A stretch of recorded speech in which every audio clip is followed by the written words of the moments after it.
That's a lot of hissing. Well, I know it's something, but that's not what it's supposed to be.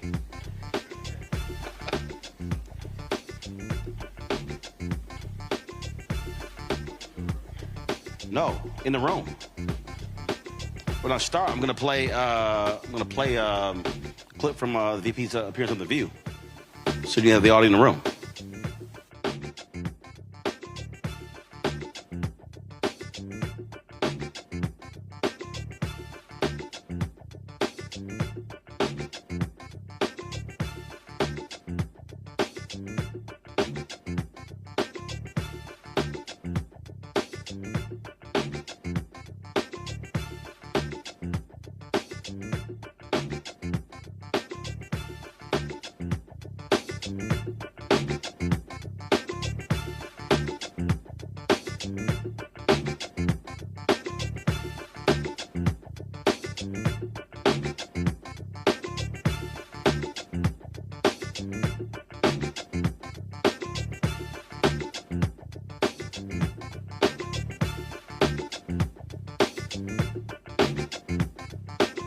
Black Star Network is here. Oh, no punch! I'm real revolutionary right now. Thank you for being the voice of Black America. All momentum we have now, we have to keep this going. The video looks phenomenal. See, this difference between Black Star Network and black-owned media and something like CNN. You can't be black-owned media and be scared. It's time to be smart. Bring your eyeballs home. You dig?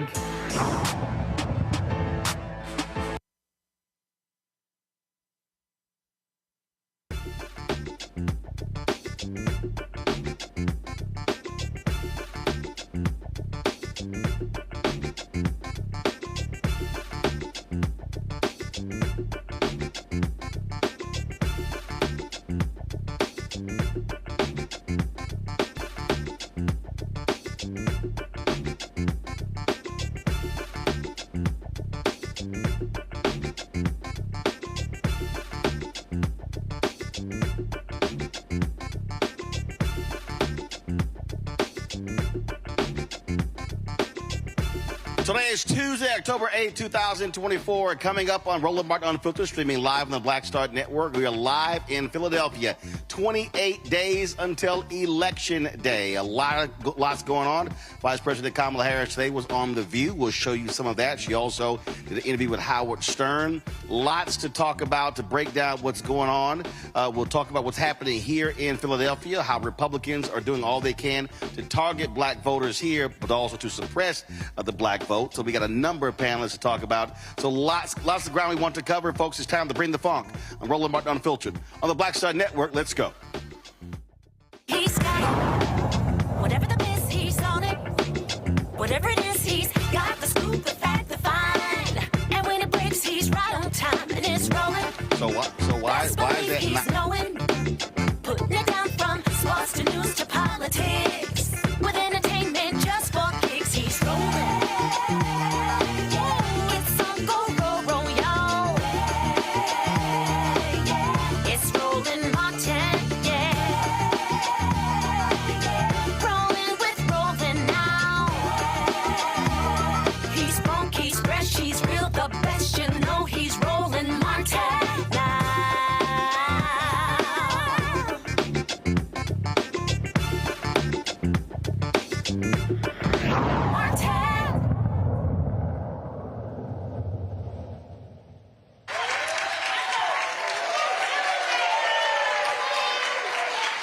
Hey, folks, we're live in Philadelphia. Glad to be here, Mount Carmel Baptist Church. How y'all doing? All right, glad to see everybody out. And so we are looking forward to a great 2-hour broadcast talking about what's going on in this election. It's a whole lot that's going on, 28 days. Of course, Vice President Kamala Harris, Minnesota Governor Tim Walz against that orange dude, and the crazy dude who don't like women with cats, Trump and Vance. Again, a lot going on. This is a crucial battleground state. We're here in Philadelphia. Pennsylvania's often been described as Philadelphia, Pittsburgh, and the rest is like Alabama.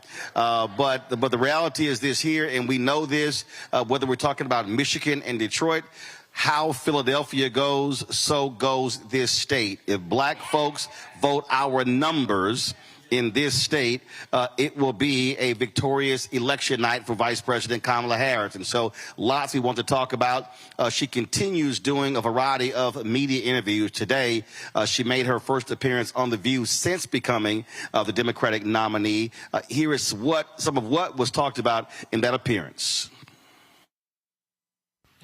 I took care of my mother when she was sick. She was diagnosed with cancer. And so it is a personal experience for me as well as something I care deeply about. You know, taking care of a parent, you know, that means trying to cook what they want to eat, what they can eat. It means picking out clothes for them that that's soft enough that it doesn't irritate their skin, right? It means trying to think of something funny to make them laugh or smile. And there's so much about that that really is about giving folks dignity. And to your point about being in the sandwich generation, there are so many people in our country who are right in the middle. They're taking care of their kids and they're taking care of their aging parents. And it's just almost impossible to do it all, especially if they work. We're finding that so many are then having to leave their job, which means losing a source of income. Not to mention the emotional stress. And so what I am proposing is that basically what we will do is allow Medicare to cover in-home health care.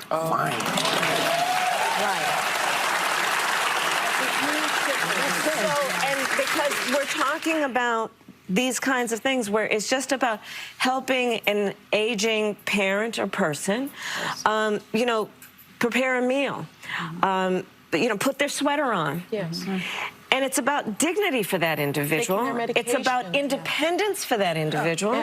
I mean, people are of declining skills to some extent, but their dignity their pride has not declined. They want to stay in their home. They don't want to go somewhere else.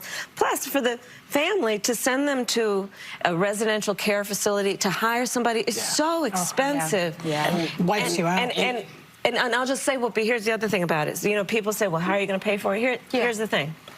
Here's how we pay for it.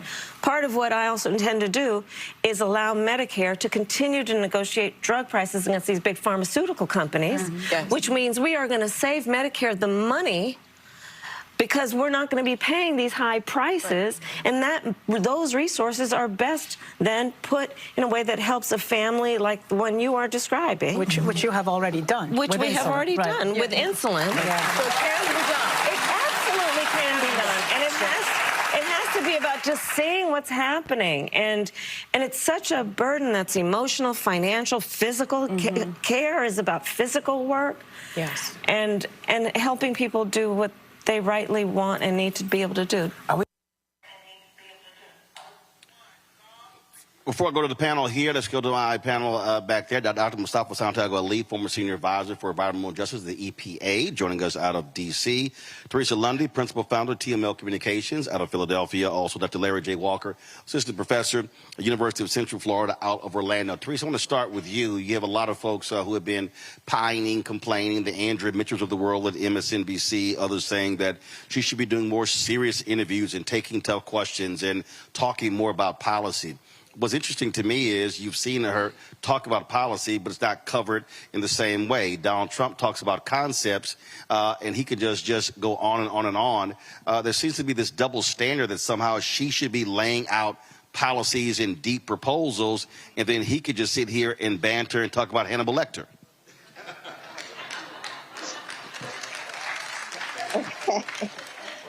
I love the live studio audience.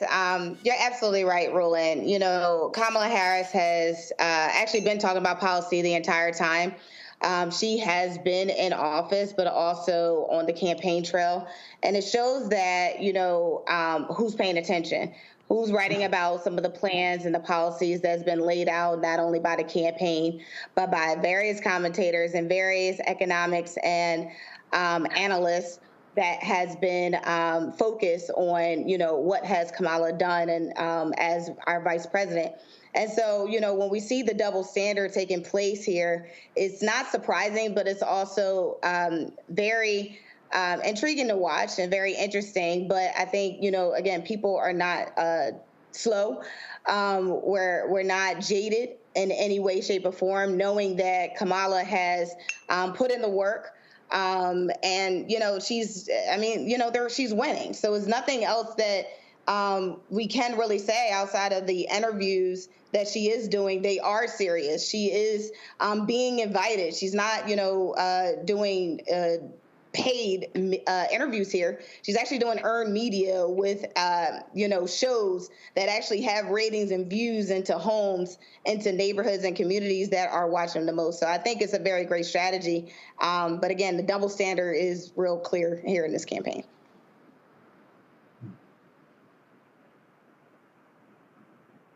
Howard Stern, some 10 million listeners. You look at The View. The reality is they get far more number of viewers and listeners than MSNBC, CNN, Fox News. So it makes sense to also go to places that are not traditional news outlets to be able to reach those type of consumers. Yeah, you go to where real people are. So whether it's Howard Stern or a number of other shows, and of course she should also be right here on Roland Martin Unfiltered, you got to go talk to everyday people. You got to share with them how you're going to help to make their life better. You know, folks inside the Beltway, they want punditry talk. They want to be able to, you know, unpack policy to the nth degree. And that's not what Mrs. Ramirez or Mr. Johnson is interested in.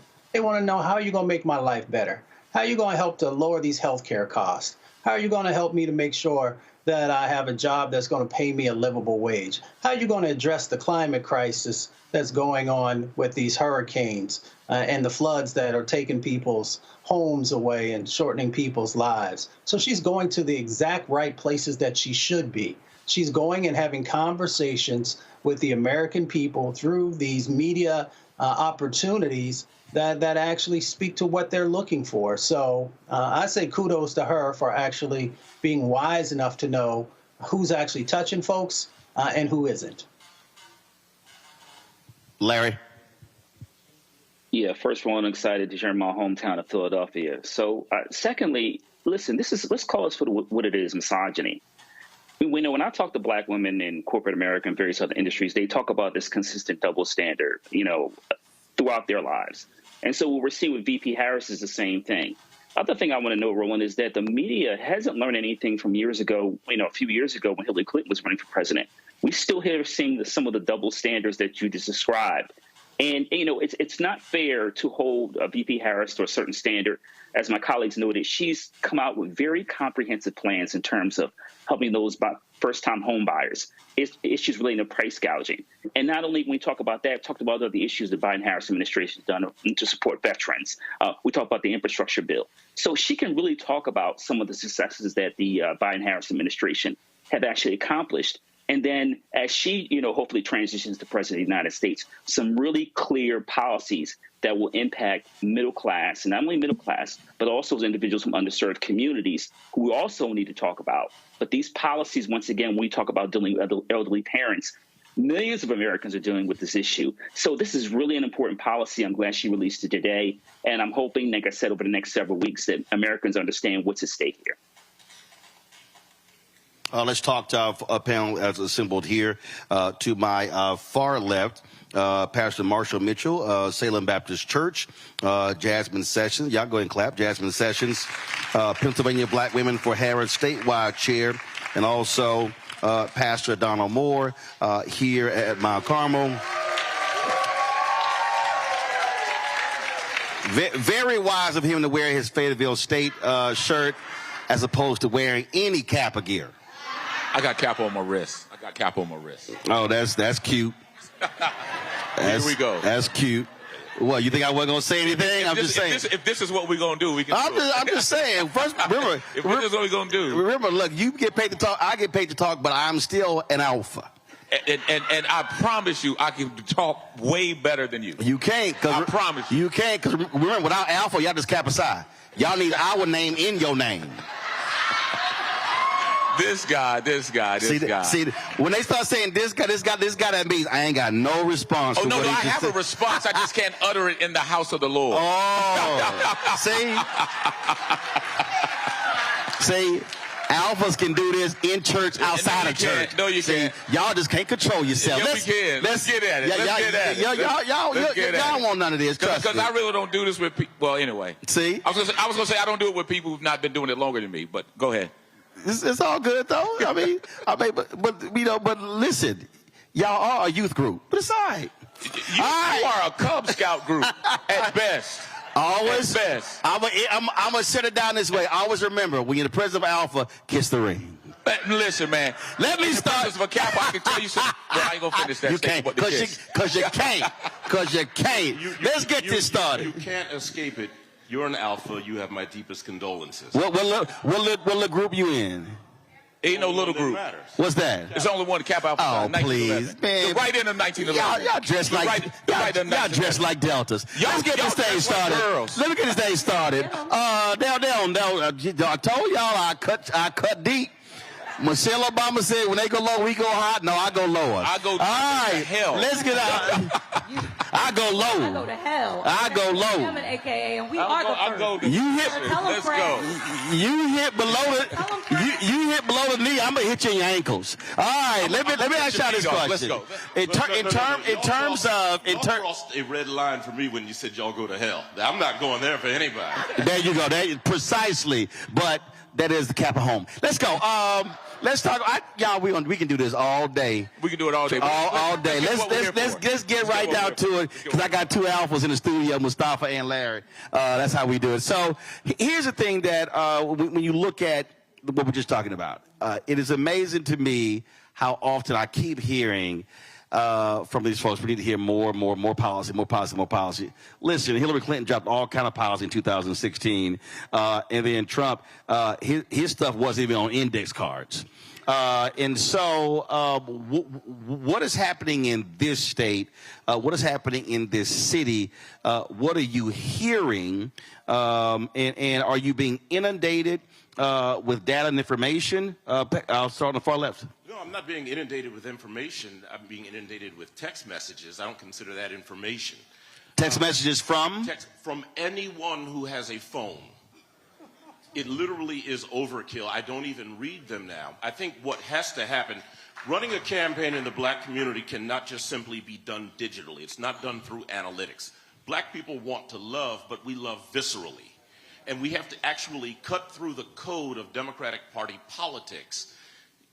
The vice president has been to Philadelphia 16 times. She has visited with the National Association of Black Journalists, but she's got to come to the black church, which is still the arbiter of black people's conduct, opinion, and behavior.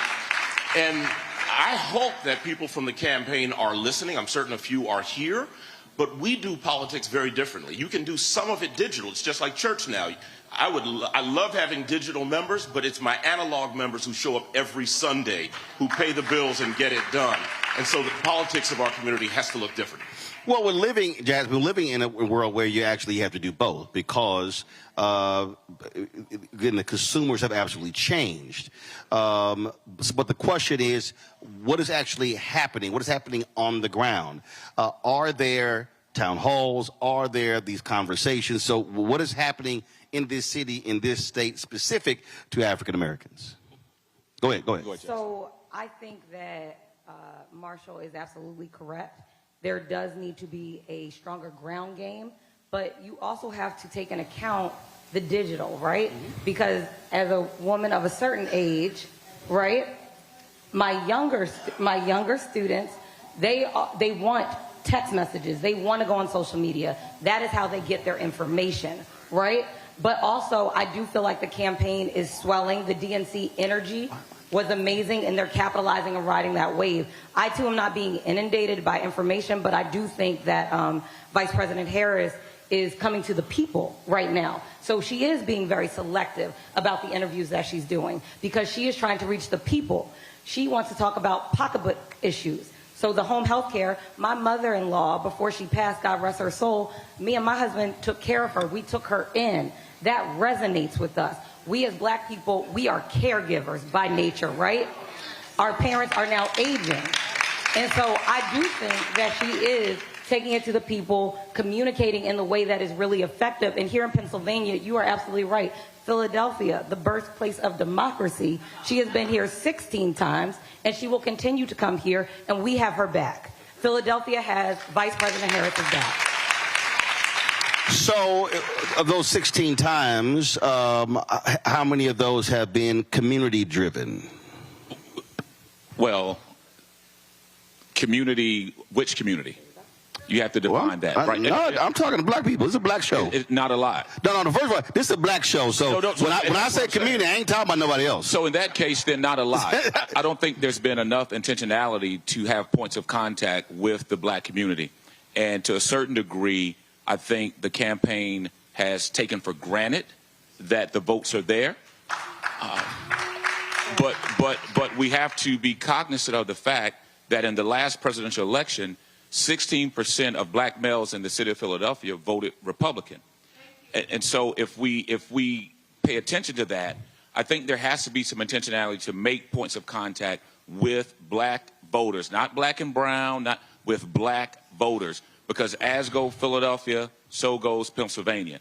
And we are the ones that move the needle. Well, one of the things that we've talked a lot on the show, and a lot of people have had this conversation about what's happening with black men, but many of them aren't even understanding historically what has happened. The reality is, if you look at men and women, men historically, whether you are white, black, Latino, are more conservative than progressive or liberal. If you look at the data, we had Christopher Toller with Black Voter Project on showing those numbers. If you go back from 1972 up through present day, you've had anywhere from 10 to 23% of black men voting Republican. What you're seeing now, and this is, and I've been looking at this since 2012, that people don't want to understand. The issue is not even just black men. It's how do you now micro-target African Americans? Because the further you get away from the civil rights movement, people less self-identify as Democrats. And so part of this is how do you reach those voters? If you look at the polling data, Vice President Harris is seeing significant increases among young black women, but those young black women also were lagging behind because they were saying, hey, I'm not hearing the issues being spoken to me. And so what this forces, Jasmine, this forces, again, campaigns to have to now think differently, operate differently, because if you have to now do more work to reach black voters than you used to do because they don't self-identify. And that's, I think, a part of this, when you talk about this strategy that you're seeing, that they've implemented. Speak to, y'all can speak to that. And are you also are you hearing that? When you're having these conversations, with people, what are they actually saying? Are you hearing them talk about that? Are you seeing this divide among ages? I'm definitely seeing it among ages and genders. I think one of the things the Democratic Party has struggled with, and trust me, I don't have a plan B other than Vice President Harris. That part. So there is not a fallback position. But I think with the Democratic Party, I think... Well, no, that's not a fallback position for you, but there is a fallback position, which is the couch. Well, I think the couch is actually the leading candidate. The couch is going to get more votes than either of the other two, right? And so what I think the Democratic Party has to do, people talk about learning love languages. The Democratic Party has not learned black, straight men's love language. And that's economics and that's family. And so I think if you can pierce that bubble, you get a better, more alert audience. For me, it's not about getting 90% of the black male vote. In fact, in Philadelphia in 1983, when Wilson Goode ran, he got 393,000 votes. When Sherelle Parker ran the last time, she got 193,000. And so that diminution of 200,000 is what we've actually got to start shooting for. Right. Not just the universe of people who are coming out. And I think it's speaking a love language to people who are not explicitly feeling the love. They want to be loved. it's the right place for them to be loved, but they're not communicating well with them. But also, if I may, I agree with you. The Democratic Party has not learned black women's love language either. It is just that black women vote often. We bring our mamas, our daddies. We have just a sense of responsibility. But to be clear, the Democratic Party, they have not learned our love language. It is wonderful that we have VP Harris. Look how long it took us to get there. That is owed to us. Let me be clear. Supreme Court Justice Jackson, that was owed to us. Y'all still in the negative. But we know our civic duty as black women, and we carry it as a burden, and we carry it all the time. And the Democratic Party knows that. They have to do something different. Well, I think we make a mistake whenever this conversation happens. I think the mistake that we make is we act as if there is a separate entity. First of all, the largest group that votes Democrat are black women. The second largest are black men. So when we say the Democratic Party, that is us. So the question that, but again, so there's a difference though between the classes that run campaigns, that fund campaigns, and the ones that actually vote. And so the decision has to be made, how do you shift from being a sharecropper to an owner? And which also means what types of demands are made in off years. So it's not just a presidential year. Okay, what then happens next year? Then the midterms, and then 27, then 28. And so that's sort of how I approach this. And it also makes clear to folk that if you're not making the proper investments, then you're not going to see the return. And I think that's what you also are seeing. And the struggle that we're seeing right now really is not a Democratic Republican issue. The struggle is people say, I don't believe that my vote can make the difference. But what I keep saying to folk, Pastor, is, yeah, that means that we can't, after the election is over, then just go home. You then have to keep that same mobilization and organization in place to now push the very people to then do what we want to do, because otherwise, if we just vote and then go home, you're right, nothing will change. I agree. You would ask about if we see differences between the ages. I'm looking at one of my members in particular, younger demographic, and he and I, we've gone back and forth because he shared the number of people that were voting for Republican, position themselves to vote for Republican. And then when I ask why, the explanation and rationale is just not there. I think they. So what was it? Well, for some of them, it was I think it came out to 70 cents a day, whatever the stimulus check was that they received. That, like, for them, I mean, that resonated with them. They didn't understand the politics behind the timing of those checks or anything. But for a large number of younger black Philadelphians, I can only speak directly for that, it was that a stimulus check. And so I said, so basically, you're selling your vote for 70 cents a day. But wait, hold up. Okay, all right. So, no. But here's the deal, because my whole deal is you meet with folks where they are. But was it explained to those very same people that there were actually two stimulus checks?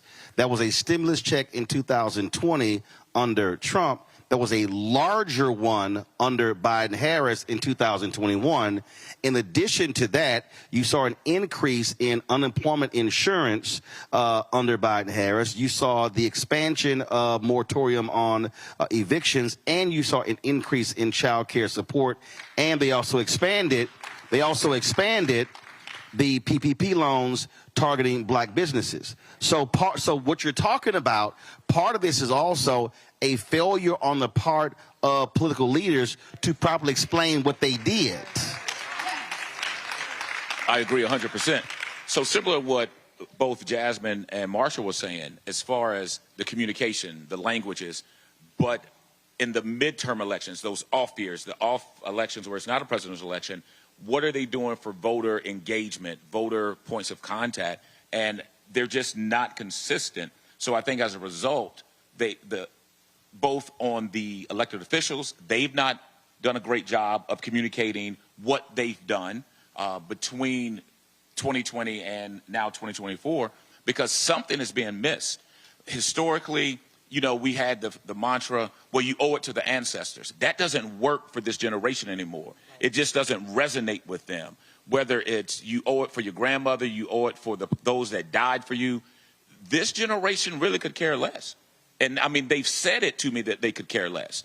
It's not about what happened 30, 40, 50, 60 years ago for them. It's just not. Yeah, but also so should have been a focus group. We're going to go take a break. When we come back, Teresa, I wanted you to speak to that because although we are 28 days away, the reality right now is if any politician, you don't have a lot of time trying to explain to folk because, you know, listen, the runway is short.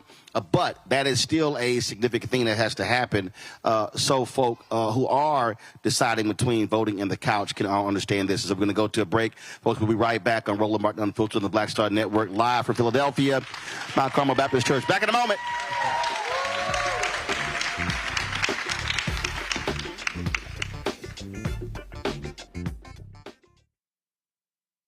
He told us who he was. Should abortion be punished? There has to be some form of punishment. Then he showed us. For 54 years, they were trying to get Roe v. Wade terminated, and I did it, and I'm proud to have done it.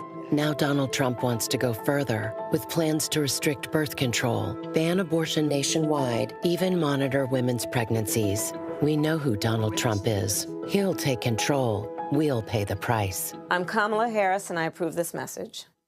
In 2016, Donald Trump said he would choose only the best people to work in his White House. Now those people have a warning for America. Trump is not fit to be president again.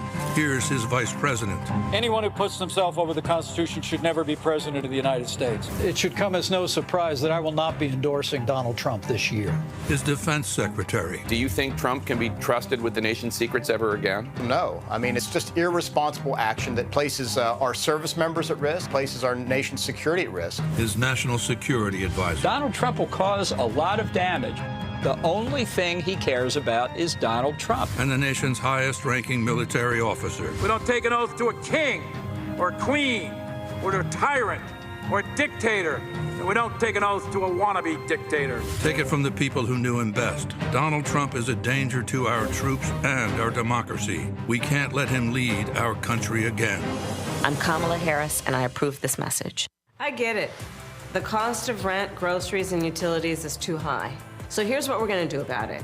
We will lower housing costs by building more homes and crack down on landlords who are charging too much. We will lower your food and grocery bills by going after price gougers who are keeping the cost of everyday goods too high. I'm Kamala Harris, and I approve this message because you work hard for your paycheck. You should get to keep more of it. As president, I'll make that my top priority.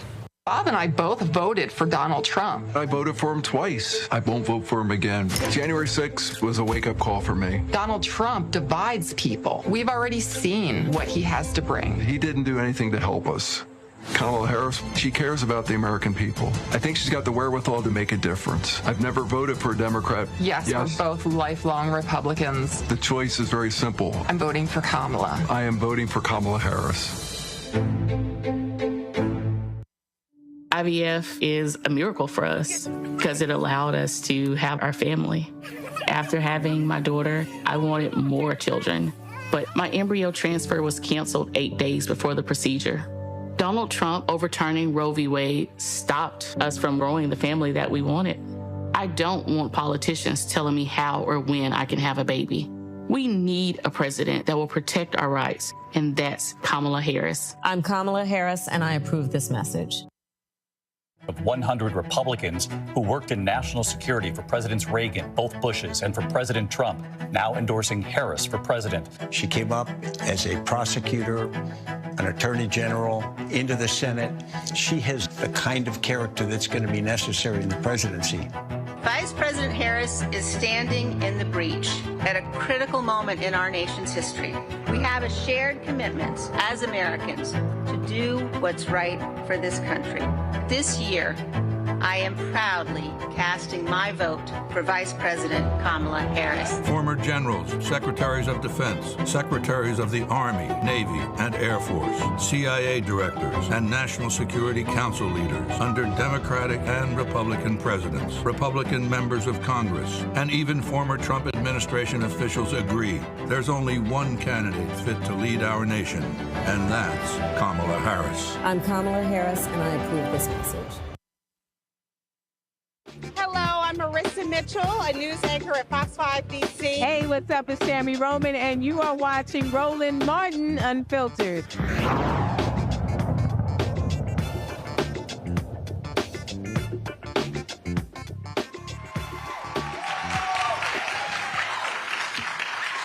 All right, folks, welcome back to Mount Carmel Baptist Church here in Philadelphia. Glad to be here. We'll continue our conversation. Teresa, I want to throw it to you because we've talked a lot on this show about messaging, lack thereof, things along those lines. But this is where I still believe we have to have community-driven conversations. And what I mean by that is if you wait for, first of all, the way campaigns operate, campaigns don't operate 365, 7 days a week. They only operate, hey, if a congressional campaign, they're going to start focusing on that a few months before the primary, and then, okay, you got the primary, and then you go to the general. This is where I still believe you've got to have community-driven conversations. We've got to have black organizations that stay, like all the organization we do around voting, those groups must stay together so when the election is over, we're going back to those same people, telling them this is the bills that are coming up in Congress. This is what's happening in the state capitol. This is what's happening with the county government and the school board and the city council. And now how do we keep folks mobilized and organized? Because what then happens is we're hoping a campaign is telling folk what has happened when this is ownership of ourselves, trying to tell ourselves, no, what has actually happened that actually benefit us. Your thoughts? You're absolutely right. You know, conversations are so important now more than ever. I think when we start talking about what the communication strategy is for especially presidential campaigns, digitals are great. TV is very expensive, but hitting those doors and having these community conversations, having Roland Martin in your church and your community helps the dialogue. And the reason why is because sometimes, you know, there's so many mixed messages. There's so much fake news. There's so much positive news that is happening during our cycles each and every day. Sometimes it gets overwhelming. But other times it's, you know, do I have a friend that can just tell us a few messages about the person that they want to vote for? Are we having those community kitchen table, soul food dinners after church, or, you know, during a community meeting and just talking about current events? So if we're not doing, I think, you know, look, we have 28 days left. And so a community meeting and just talking about current events. So if we're not doing, I think, you know, look, we have 28 days left. And so with 28 days left, you know, I want to see less digital and more in-person rallies. I want to see dialogues. I want to see, you know, different groups collaborating. You know, I think I've just joined probably 3 other text messaging groups of just, I'm in the business community. So I am now in the business for Harris in a whole nother state. So it's great. But these are the type of things that, you know, again, it's new, it's nuanced, but these are the messages that have to happen today. Larry, it also means how do you communicate? Because I think what also happens is people who are regular consumers of news and information think that everybody else is just like them. That's not the case. And so it's also combating a lot of misinformation, disinformation that's being targeted to us so people understand. Like I said, when somebody says Trump gave us the stimulus check, first of all, it was a democratically controlled Congress that actually passed it first. That's a fact. If it doesn't get through the Democrats in the House, ain't a bill. Then it goes over to the Senate. He holds the checks up so he can put his name on it. But again, and so that also requires, Larry, where it's not a Democrat-Republican conversation. It's a this is what got done conversation. And so because it's a lot of folks who have problems with party, and I keep saying I don't look at party, I look at what got done, then I look at who did it. Roland, I'm glad you hit on the point. I was just about to talk about misinformation. And the reason why I was going to do that is I've had some conversation with black men, and sometimes when I hear them, they're repeating the same talking points. BP Harris put black men in jail, et cetera. And so I want to focus on black men, because you talk about focus on specifically, certain communities. And black men are being hit with a lot of misinformation for the last several years. And to be honest with you, it's been quite effective. I think it was Senator Kelly just this past weekend was on one of the talk shows, and he talked about a lot of the misinformation that China, Iran, and some other countries are, involved in, and particularly targeting black men. And we know that we saw that the last several years. But we do have to do a good job of explaining to black men about the infrastructure bill, the CHIPS and Science Act, and various other pieces of legislation, student loan forgiveness, all these other issues, insulin capping, all these other issues that are critically important as it relates to like I said, when we talk about Philadelphia in terms of how it's going to impact, your grandmother, your mom, or you, or these other individuals, in contrast to the Trump Project 2025 plan, getting rid of overtime, coming after unions, all these other issues that will hit your pocketbook and have a major impact on the black community. But once again, the amount of misinformation that black men have been exposed to is like nothing I've ever seen. And not only concerns me for this election, but it concerns me over the next 2, 4, 6, 8 years. Well, if you look at 2019, out of all the candidates, the one candidate that was a target of the most Russian troll farmers was then Senator Kamala Harris. And so, again, that's just understanding what was going on there. Mustafa, when we talk about, again, understanding facts. We've seen what has happened over the past week, where you've had Donald Trump, J.D. Vance, and all these conservatives lying about the federal government's support for people impacted by Hurricane Helene in Florida, South Carolina, Georgia, North Carolina. I mean, just flat out lying, just making stuff up. And then you hear folks sitting here trying to trash President Biden, Vice President Harris. So here's a perfect example. You've got this hurricane bearing down on Florida right now. Go to my iPad. These are the members of Congress, Republicans, Mustafa, that voted against funding for FEMA. And I can guarantee, including Byron Donalds, you see him right there. You see one of the biggest loudmouth, Matt Gaetz, and Anna Paulina Luna, also another loudmouth. You may have seen that video when then Senator Harris was accosted in the airport, and that was actually Luna who was yelling at her about something dealing with immigrations and Latinos. I can guarantee you, after the devastation, these 6 folks are going to be begging the federal government for money, and they're the ones who voted against FEMA. So, Mustafa, when you talk, look, you deal with environmental issues. When we talk about climate change, we know which party actually says it's a hoax and which party says it's real. And so when we're having these conversations and people get caught up in, well, man, you a Democratic shield. No, you need to make a decision when it comes to the issues that matter to you. There's a clear difference between a person in one party or the other. There are very few people who are moderate. First of all, there are virtually no moderate Republicans. You do have moderate Democrats because of how districts are drawn. And so that's also part of the conversation, explaining to people issues and then who supports those issues. Yeah, one of the ministers there talked about intentionality. So there is intentionality by the individuals that you put up there on the screen to make sure that there is still chaos and conspiracy theories, because they know that then folks won't be able to make the right moves. They'll just get mad at somebody, and folks usually get mad at whoever's in power. There was intentionality also by the Biden-Harris administration to address issues inside of our communities. And I like facts and I like policy. So we know that we had a serious, and we still continue to have a serious issue with lead in the water. So look at which party actually did something about changing out those lead lines that are impacting our children and causing neurological damage. Look at which party actually decided to not just deal with climate in words, but to actually put real dollars behind that.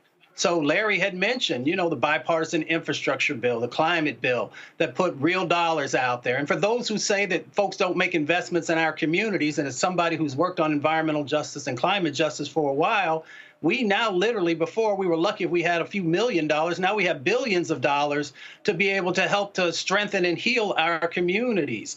When we look at the business side of the equation, there have been significant investments that the Biden-Harris administration has made that the Trump administration did not make in relationship to the new sets of opportunities around a clean economy. So we know that brothers care about making sure that they can have a job that pays more than just a livable wage, if I can say it that way. And we know that there have been numerous opportunities that are now out there. But it's not just about having a job. It's about also being able to create your own business, because brothers want to be able to create generational wealth. They want to be able to take care of their family in this moment and make sure that they're leaving something for the future as well. And the Biden-Harris administration has actually put real dollars, contract opportunities, subcontract opportunities, and grant dollars that are out there to help people to be able to do that.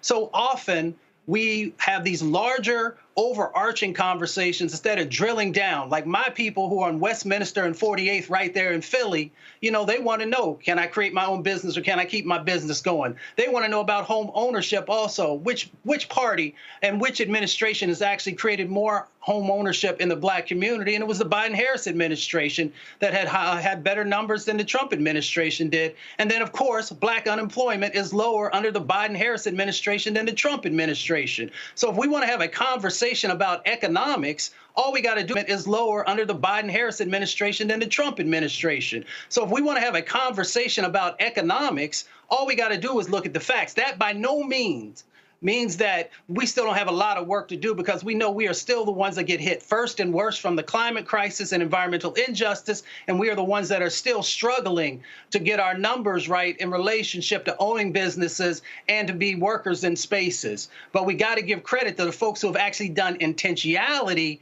and understanding the gaps that existed and actually did something, instead of the people who continue to create chaos and not do anything on the policy side or putting dollars in your pocket.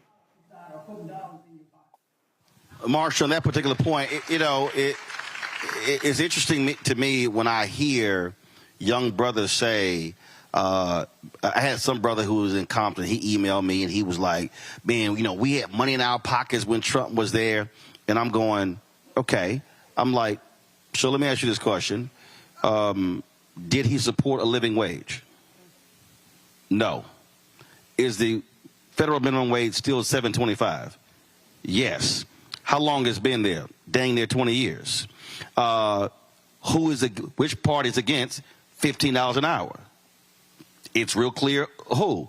But what you have is, I think you have this fantasy world that some people are living in when they say, oh, my life was so much better under Trump in 17, 18, 19, but then I got to remind folk, well, he was handed an economy by Obama Biden that Republicans fought.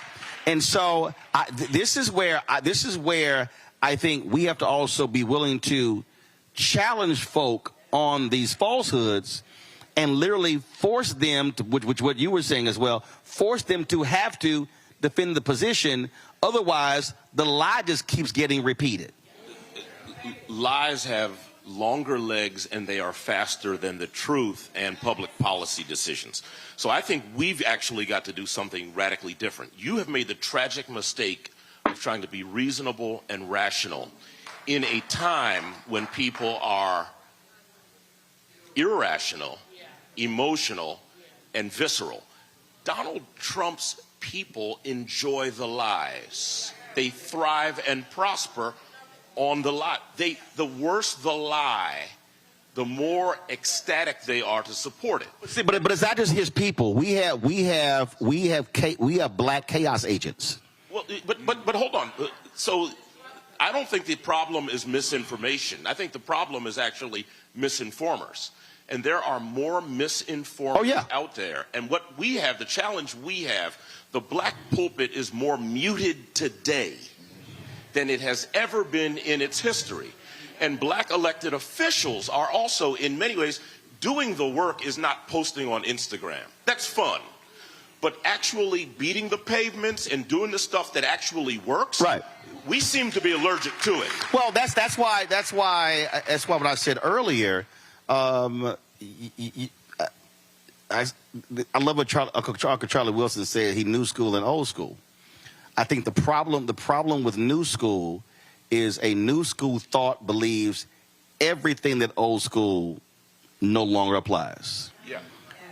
So when I said we have to go back to having those community conversations, one of the biggest things is you got to have Schoolhouse Rock 2.0. You got to literally have Civics 101.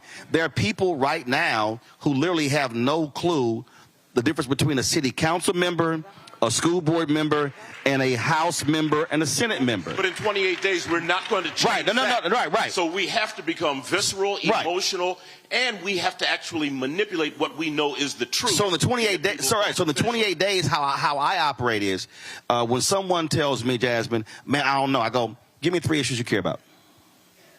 So I force them to give me 3. And then I say, this is where Trump stands on that. This is where Harris stands on that. All right, now what you going to do? Because, see, now they are confronted with, but see, what you have is, when you talk about the misinformers, what you have is you have people who are, Democrats ain't done nothing for us. It's been 50, 60 years. Our communities have not improved. Very broad statement, okay? And then if you try to drill down, they don't want to hear it. But by forcing them to have to put some skin in the game, no, what are your 3 issues? And I'm going to tell you what these folks have done, which means that the person asking the question got to also be well informed. Very much so. I guarantee you, if you ask the average citizen about those 3 issues, they might have 1. They might have 1. They are so misinformed, they don't even now know what's important to them. And how do you combat that, right? How do you create a strategy around so much misinformation? I mean, I got to tell you, the Republicans are ruthless at this point. The Democrats are still trying to be demure. Okay? They still want to be a lady and polite. It is time to get ruthless because our lives, our freedoms, they are all on the line. I'm willing to go there. You see how we were all bantering about our sororities and fraternities? I'm willing to go there for Kamala Harris right now because I got J and J's watching me. I plays no games. Well, when I talked about, like, I love this when I hear these brothers say, well, all the black men he let out of jail. Again, that's when I say, first of all, the First Step Act first got passed in the House. That was led by Hakeem Jeffries. That was a democratically controlled House. If it don't go through the House, it don't get passed. When it goes to the Senate, Democrats, Senator Harris, Senator Cory Booker, Senator Dick Durbin, and Republican Chuck Grassley said it ain't good enough. They forced it to be improved before it went to Trump. But here's the flip side that folk don't talk about, which again drives me crazy. And I keep hitting this. So if every brother who tells me that, I then tell them, okay, which Department of Justice, Trump, Pence, Biden, Harris, investigated more police departments? 12 under Biden, Harris, 1 under Trump, Pence. Which one said we're going to pull back on consent decrees? Trump, Pence. Which one has actually put more cops and jail wardens and the corrections officers in prison for violating civil rights of people? Biden, Harris, not Trump, Pence. And because I had a brother, he was going off because he said, well, why did she call the governor of Missouri when Marcel Williams was executed? I said, well, first of all, it was Democrats in the state who were trying to stop the execution. It was a Republican Attorney General, Republican Governor, Republican State Supreme Court, and Republican U.S. Supreme Court that all said move forward. I said, so I'm confused. How you got so much smoke for Kamala Harris and you just ignored all of the Republicans who said kill him? Then I hit him with this, that there were in 60 years, there were 3 federal executions. In 60 years, 3 federal executions. Trump killed 13 in 6 months. So again, this is where, to your point, oh, y'all want to swing? Let's swing. And you have to now that person says, I don't care, that's fine, but I just simply can't allow the lies to simply stand. And it's not just the lies that bother me and get me. It's the degree of spectacle that certain people have become accustomed or have an appetite for. It's almost over these next 28 days, the Democrats, not false spectacle, but they're going to have to do something to generate a shock, generate deep engagement, because in 28 days or 29 days, all these conversations won't matter. And not that they won't matter, because we still need to continue the conversations, but in 29 days, we'll be sitting around saying, wow, what happened? Wow, we can't believe. And then the pulpiteers will have to answer these questions. Well, Pastor, how did God allow something to happen like this? Well, no, you have the right to vote. You have to be registered. There's a part you have to play. But there is a certain level of spectacle that I think society as a whole, not just Republican, not just Democrat, not just black, white, BIPOC, or whatever the case is, I think it's a certain level of spectacle that people have come to be enticed with, and that's what feeds them way beyond facts. Well, he's an entertainer. And folk fall for the entertainment. They fall for the reality show. I just believe, when you were talking earlier about preachers, look, there are preachers I know all across the country. My wife is an ordained minister. And I think what has happened is, when you talk about being muted, I think what you have is you have so many people who are scared to death, thinking they're going to lose their IRS status, not realizing that they can't name one church that has lost their IRS status. Precisely. And you got conservative pastors literally in the pulpit saying Democrats are demons. And one dude is like, one guy literally said, if you voted for Biden, get out of my church. And he still got his IRS status. But the thing that I keep saying, you have to go old school. I can't listen to preachers continue to say folk need to go through the black church. And I'm like, yeah, but how am I going to go through you if your church door is locked? Mm-hmm. I mean, again, I'm going to go back to, you have to start asking some real questions. Where are you seeing these conversations? Forget the fact that we're here with the cameras. And here's what's crazy. I'll give you this one here. I should have been inundated with requests from preachers this year to bring my show to their church. You will be. No. But what I'm saying is, what I'm saying is, even take the show out. Are you seeing these community conversations? No. And so we have folk who literally are only talking on Sunday, maybe in Bible study, and not doing anything else, but they want to claim the mantle of the black church and Dr. King and Southern Christian Leadership Conference. And that, to me, if the black church wants to truly be relevant in the 21st century, then it has to make itself relevant.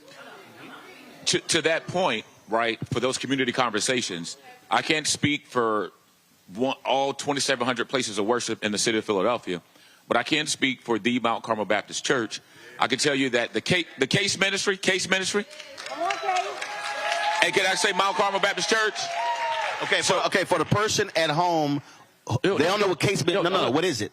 So it's our civic and community engagement ministry. Got it. And so the sole purpose for our case, civic and community engagement, is to do just that beyond Sunday morning. Because there are only 52 Sundays. There's 313 days left in the year. So what are we doing? So at Mount Carmel, since the third week in September, every Monday, we have volunteers that come, they do phone banking. We've reached out, the case ministry identified in the immediate area around the church, in the 19139, which happens to have a 20-year less life expectancy than all the other zip codes in the city of Philadelphia. There were 9,000 registered voters around the church demographically that had not participated in the last 3 elections. There you go. So we wrote personally handwritten postcards to them. We're going out to them. So it can't be Sunday morning. But see, again, I want to walk through that. First of all, you had to get the data. Right, and we got that from the commissioners. There you go. Correct. So the reason I say that is because I can't tell you how many people I've talked to around the country, when I tell them that data is public, they go, really? And I go, Yes. I was in Cincinnati, and I was a brother. He's an alpha. He was talking about their voter. I said, bruh, y'all doing it wrong. He was like, we had football guys. I said, no, you doing it wrong. He's like, what do you mean? I said, go pull the data of the 10, 15 most heavily concentrated black precincts, and then look at the data and see how many voted, and then focus your resources on that area, because elections are now margin elections. That Biden-Harris wins Georgia by just 12,000. Right. The 9,000 you talking about, it was 10,000 in Arizona. And so what you're talking about is exactly how it should be done. I'm saying a lot of folk aren't doing that because they're talking a good game as opposed to actually putting the plan of action to reaching those people. Go ahead. We did exactly that. Our church is in Montgomery County. Most of the people who are in Montgomery County who think they've arrived came from Philly. So they're from Germantown originally. So a sense of really who we are and where we started. We didn't really start in Germantown. We started in North Carolina, but Germantown is where we landed, right? And so what we did in Germantown is we looked at every single district in Germantown and took people through the district where they used to live. And what we found is in the midterm election, we found in Germantown and Mount Airy, 10% of the eligible voters in districts all across wards. We also have to remember that our black elected officials who love incumbency have a vested interest in keeping new, inspired, enlightened, and inspirited voters out of the polls. They want to remain honored and humbled and on Instagram. And we've got to break some of that appetite while we're fixing ourselves and understand where we are and where we can make a difference. And what happened in our congregation is 3 or 4 women in Germantown have now sent out 4,000 letters and postcards telling people who they are, trying to move the needle there. Right. So we got to remember where we've come from to make sure we get to where we're going. Which is why what I keep getting at, and even though it's 28 days, these things can be happening over the next 27 days. What I'm trying to get our folk to understand, Jasmine, stop waiting on a campaign or a party to do this, because the issues that we're talking about still impact us. That part. So that's I'm trying to get people to understand that you don't have to wait. The reason the phone call blew up, first of all, Win with Black Women started 4 years ago. First of all, people are saying it started 4 years ago. Why did they start? The sole purpose of them starting was to get then Senator Harris the VP job. That's how it started. Then it was like, okay, she got it. Then it was like, now we got to get him elected. Then when the election was over, they were like, well, we're going to keep meeting. That's how they were still meeting 4 years. That call that Sunday night when Biden decided not to run, that was their regular call. That wasn't in response to him dropping out. Then it blew up because people were like, yo, there's a call. And then that's how 44,000. Well, I was at a golf tournament in New Jersey when Biden drops out. I then hit Mike Blake. Mike hits me like, yo, we're going to do a call tomorrow with brothers. Next day, we had 55,000. So because of what black women did on Sunday, black men on Monday, on Tuesday, Latinas met. On Wednesday, South Asian women met. On Thursday, the white women met. On Friday, the black gay folk met. On Saturday, the Caribbean, I'm being serious, I'm telling you, the Caribbean folk met. Then the white men met. White dudes. Then all of a sudden, like y'all think I'm lying. A sister, understand. A sister hit me. She is a horror writer. Y'all think I'm lying. I'm telling y'all. Hold on. Let me plug it up. Y'all think I'm lying. No. She hit me up. Hey, Henry, do you see it? Do you see it, Henry? So on October 15th, it's called, pull it up, it's called Scare Up the Vote. Yeah. These are horror writers.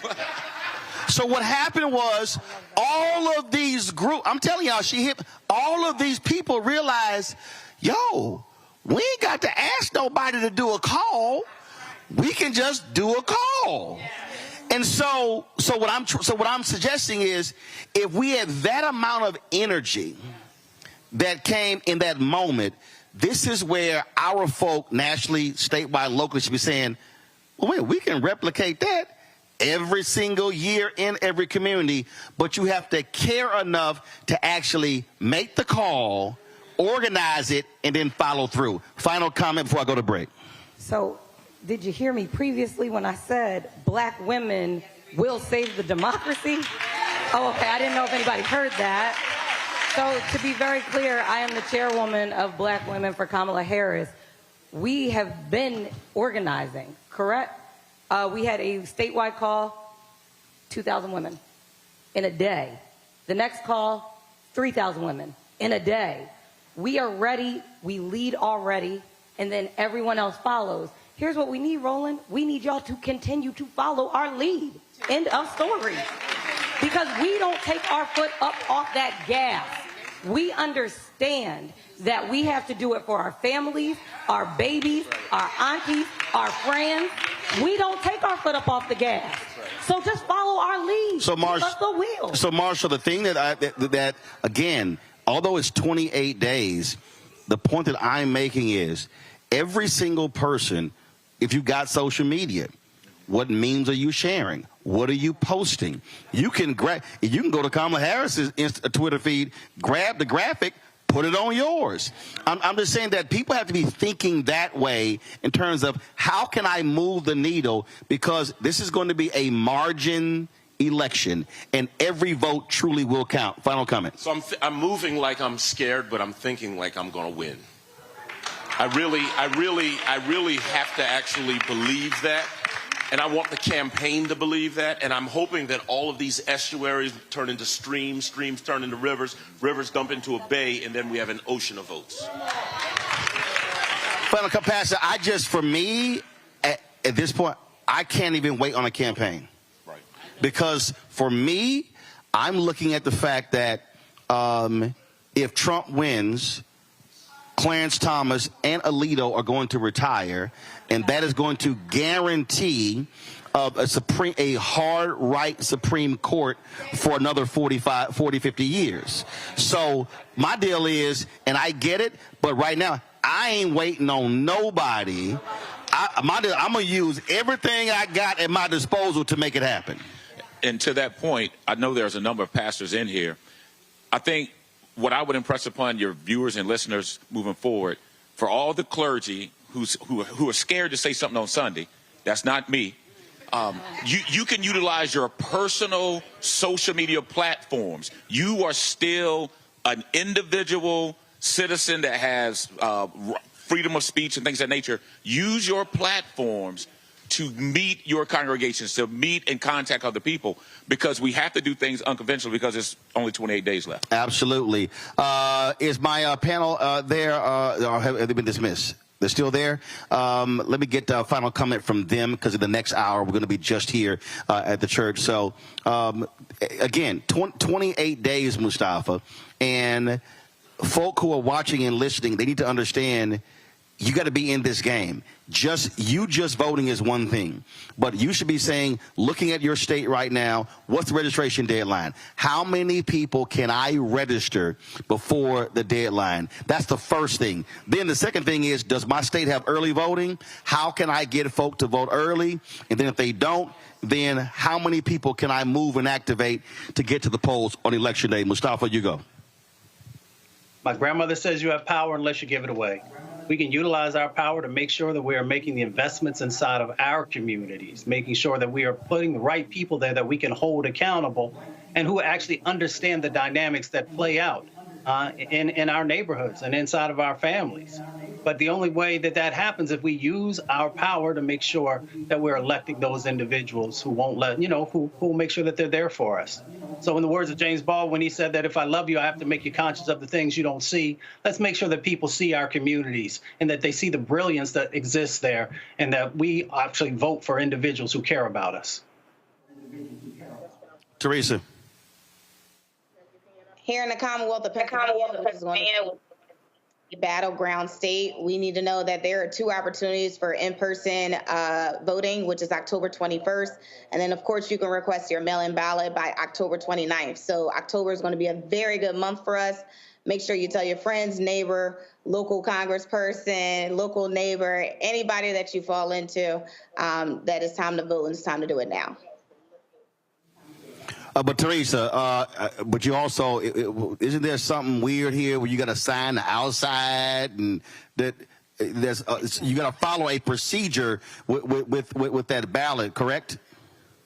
Yes, you do. And you know what? I don't have it in front of me. I wish I could, but our Philadelphia City Commissioner's office, you can go to philadelphiavotes.com and they will be willing to help with that process. It is hard, but it is not. Actually, when you get your mail-in ballot, it'll show you a step-by-step on how to do it. But if you need further questions or support, feel free to go to philadelphiavotes.com to help you out.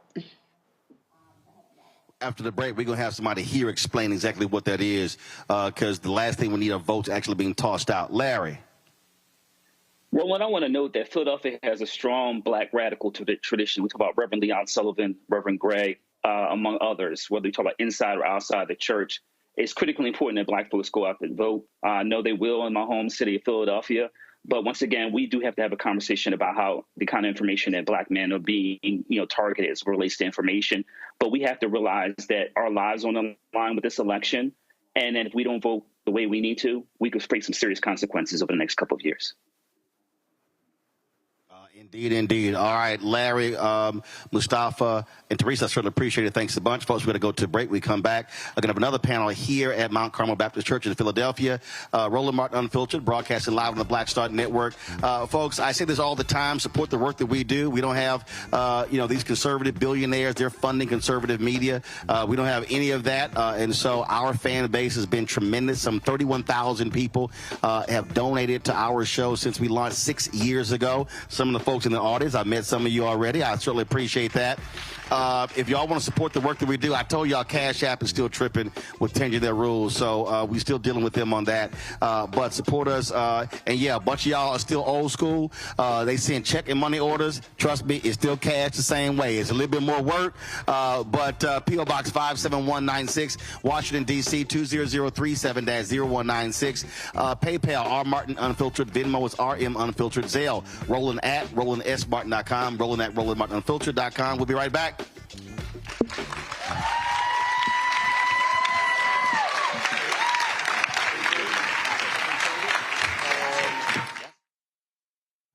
Never backed down from a challenge. She put cartel members and drug traffickers behind bars, and she will secure our border. Here's her plan: hire thousands more border agents, enforce the law and step up technology, and stop fentanyl smuggling and human trafficking. We need a leader with a real plan to fix the border, and that's Kamala Harris. I'm Kamala Harris, and I approve this message. The overturning of Roe almost killed me. I had a blood clot in my uterus that caused my labor to have to be induced because of the overturn of Roe v. Wade. I wasn't able to get life-saving treatment sooner. I almost died. And that's because of the decision that Donald Trump made. I was able to get Roe v. Wade terminated, and I'm proud to have done it. The doctors and nurses were afraid that if they treated me in the incorrect way, that they would be prosecuted for that. And that's appalling. Donald Trump says that women should be punished. Do you believe in punishment for abortion? There has to be some form of punishment. For the woman? Yeah. I believe that women should have reproductive freedom to make the choices about their own bodies. 4 more years of Donald Trump means that women's rights will continue to be taken away one by one by one by one. This has to stop because women are dying. I'm Kamala Harris, and I approve this message. Here's a 78-year-old billionaire who has not stopped whining about his problems. Oh, she had a big crowd. Oh, the crowd. This weird obsession with crowd sizes. It just goes on and on and on.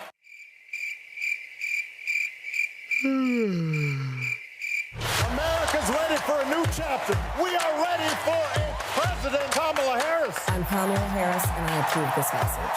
There's nothing socialist about Kamala Harris. Trump says Harris is a radical. I don't buy it. Conservatives have a supermajority on the Supreme Court. With a likely Republican Senate, those checks and balances will keep our country sane. If Trump wins, he could end up with total control. I'm a conservative. I don't agree with Harris on everything, but she was a tough prosecutor and she put bad guys in prison. I voted for Donald Trump 3 times. I'm voting for Kamala Harris in November. Now, I'm voting for Kamala Harris this fall. He told us who he was.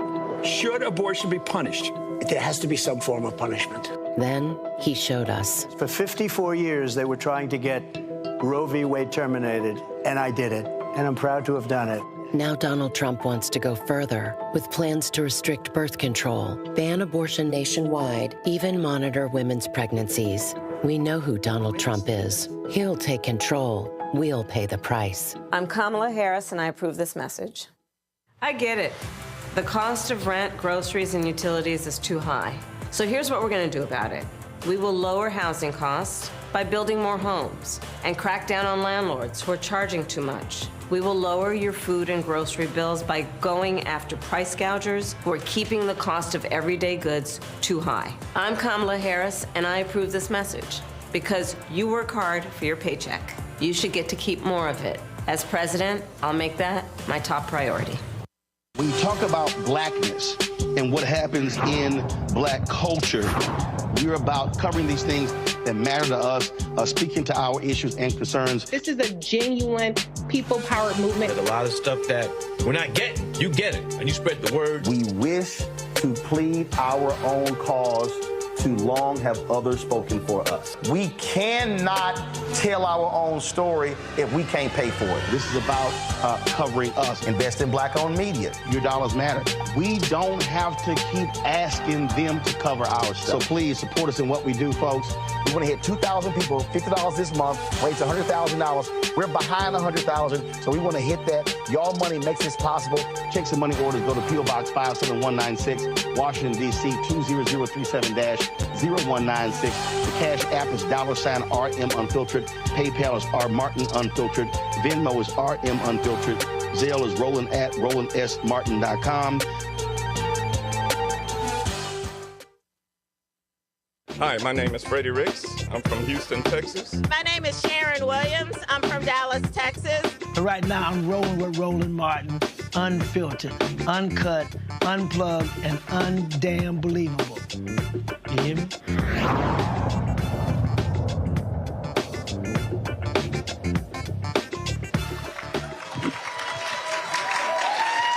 All right, folks, we are back. Mount Carmel Baptist Church in Philadelphia. Glad to be here. We'll continue our conversation. We're talking about, of course, the critical election in about 7 minutes. We'll also be chatting with Massachusetts Congresswoman Ayanna Pressley, who'll be joining us on the show virtually as well. I also look forward to that conversation. On my far left, Napoleon Nelson. He's a Pennsylvania State Representative. Glad to have Napoleon here. We also have Mike the Poet. Which was Mike? Okay, we got Mike. All right, cool. We have let's see here, Ryan Boyer. Okay. Oh, sorry, I'm looking at who else we have. Morgan Wilson. Gotcha. Manny 215. Gotcha. Okay, actually, it was two the guy. I thought that was all at once. We got Manny as well. So glad to have 4 of y'all here. Y'all go ahead and clap. Y'all go ahead and clap. As I said, we'll be joined by the Congresswoman in a bit as well. You heard what we were just talking about here. So I just want to get a sense from each one of you. Again, what are you hearing on the ground? You're having these conversations. You're running people in grocery stores, neighborhoods, in your own families. What are you hearing? Are people engaged? Are they focused on this election? Or are you hearing, whether it's brothers or sisters, folks talking about sitting this out? Anybody wants to kick it off? Hold on, grab shit. There you go. Let me get the mic. First of all, thank you, Roland, for doing this. Really appreciate all the work you're doing. For sure. Clap it up for Roland. One of the things I wanted to talk about, Roland, was in the previous segment, was what's happened to the black man and why they're not engaged. And my question is, instead of talking about the how and what, we got to really understand the why. Dig deep, pull back the layers. One of the things think about is why are these young men not engaged, and why are they believing this thing, the hype over it? And I call it the John Wayne mentality. Yep. John Wayne mentality is all about manhood, machismo, all that stuff. He's strong. The image, the perception. And I think that's one of the things that Democrats don't understand. You know what black men don't feel? They feel like Democrats are, I'm going to call it what it is, I'm in church, like they're wussies. They don't have any real strength behind it. They're always counterpunching. When do you, in the street science of boxing, it's getting off the first punch first. We're always punching back. And so I don't think that the black community or black men are frustrated by that. So if you feel as though you don't have power and that you're not engaged or you're not feeling like you're really taking control, that's the image that Trump projects. So, right. First of all, what you're saying is correct. I remember in 2000, actually, I think it was an Associated Press story, and it was a Philadelphia barbershop. That was stated, the same thing was stated about President George W. Bush, then Governor George W. Bush. And so I totally understand that. The only reason I think we have to teach folk why that's crazy is because Trump can sound strong, he can perform strong, but he's actually weak. But see, that's not. No, I understand. Right. And then I think what we then have to do is, for the folk who are looking for the performative, oh man, he talked tough, he gonna do, even though I disagree with him, he gonna do what he say, but is that hurting you? Because so again, I understand this because that actually applies this notion of toughness, of manhood, but manhood is also winning. No question. And I think that I think that is an issue which again requires us to have to walk folk through. Okay, you like him talking tough, but are you actually hearing what he's saying? And then how is that going to impact you? Got it. And what Marshall Mitchell said, Reverend Marshall Mitchell said the last segment was, they're believing the lie. They are drunk on the lie. They're drunk on the perception. And this is what I think the message that Democrats don't understand. They have to change their messaging and their approach. You have to have a very aggressive approach to go about this. You can't take this passivity kind of approach. And that's what's wrong. Listen, if it's a lie, they don't care about it's a lie. It's what they see, and it's the image that he projects. He said it in 2020. Hey, listen, how's your life feeling? If they're not working for you, Democrats, all these years, hey, what did he say? He said, he first said, what the hell do you have to lose? Exactly. And then that resonated, Roland. Right. Well, wrongly, rightly, it resonated. Right. It resonated, and they lost a whole lot. And so that right there, I think, is what we have to deal with, because listen, he is Napoleon. He's an entertainer. That's what he does, and he doesn't care. That's correct. He doesn't care. Go ahead. So, and I think it's really important that you end on the he doesn't care. There's a moment that we're in right now where folks are going to have to make a decision, and that decision isn't going to be policy based. It shouldn't be, did I get a check with his name on it? To some degree, that decision needs to be, at your core, who cares? Who cares for you? Right? And even with our churches, with our elected officials, you can walk around here, and if you see an elected official who is showing up and doing the work, if you see folks who are in the communities, if you see folks who, if you need help and you go to your state rep, your congressperson's office, in our communities, most likely it's a black person. The mayor, we've got a wonderful mayor in Philadelphia right now. First black woman. And we celebrate, as we should. We celebrate all of that. I'm chair of the Legislative Black Caucus in Pennsylvania. We've got 38 African American and Hispanic American and Asian American folks in Harrisburg who represent communities throughout this Commonwealth. 38 of us, including the first black female Speaker of the House. We've got African American men who are leading our appropriations committees in the House and the Senate. And that's not, the 38 doesn't include the alumni of the Legislative Black Caucus, the mayor of Philadelphia, the mayor of Pittsburgh, Ed Gainey, the lieutenant governor in Austin Davis, Congress folks, Dwight Evans here in Philly, Congresswoman Summer Lee, the first black woman to be Congress out in Pittsburgh area. We've got this space where if we go through that and those folks walk through this building, we would celebrate them because we know that they are from our community. We know that they are us. When they leave and somebody talks about what are black elected officials doing, we're going to say nothing. And it's not true, right? There's a whole, I appreciate all the work that you're doing in trying to explain to folks what it is to be an African-American elected official in Harrisburg, an African-American elected official in Washington. I'm telling you it's hard. I'm telling you, for a candidate, it's really hard because not only do you have to run around this country trying to raise dollars, and Kamala has done the thing, you know what I mean? Because we showed up,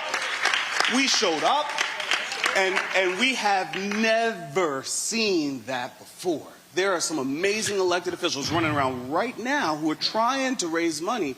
And the reason why Win with Black Women and all of these amazing efforts started is because when Kamala was running for president, when Cory was running for president, these folks, they couldn't raise the money to be able to compete. So what they have to do now, what Kamala needs to be doing right now, if we're talking about it, what she needs to be doing right now is running to somewhat rural parts of Pennsylvania, certainly coming back to Philadelphia, certainly coming back to the church, but then she needs to understand to win, we have a job to do, and she has a job to do. So Manny, the thing for me is, again, what I like to focus on, I like to frankly remove party from the conversation. Yes. I like to remove even personalities. At the end of the day, what did you do?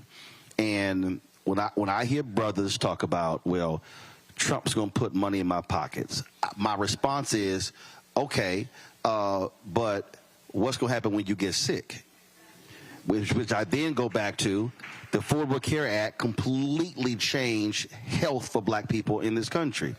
And then some cats were like, yeah. Then I say, well, who tried to kill it 60 times? Right. See, I think what has to happen again here is we have to be, if we get caught up in a party debate, then we're losing it.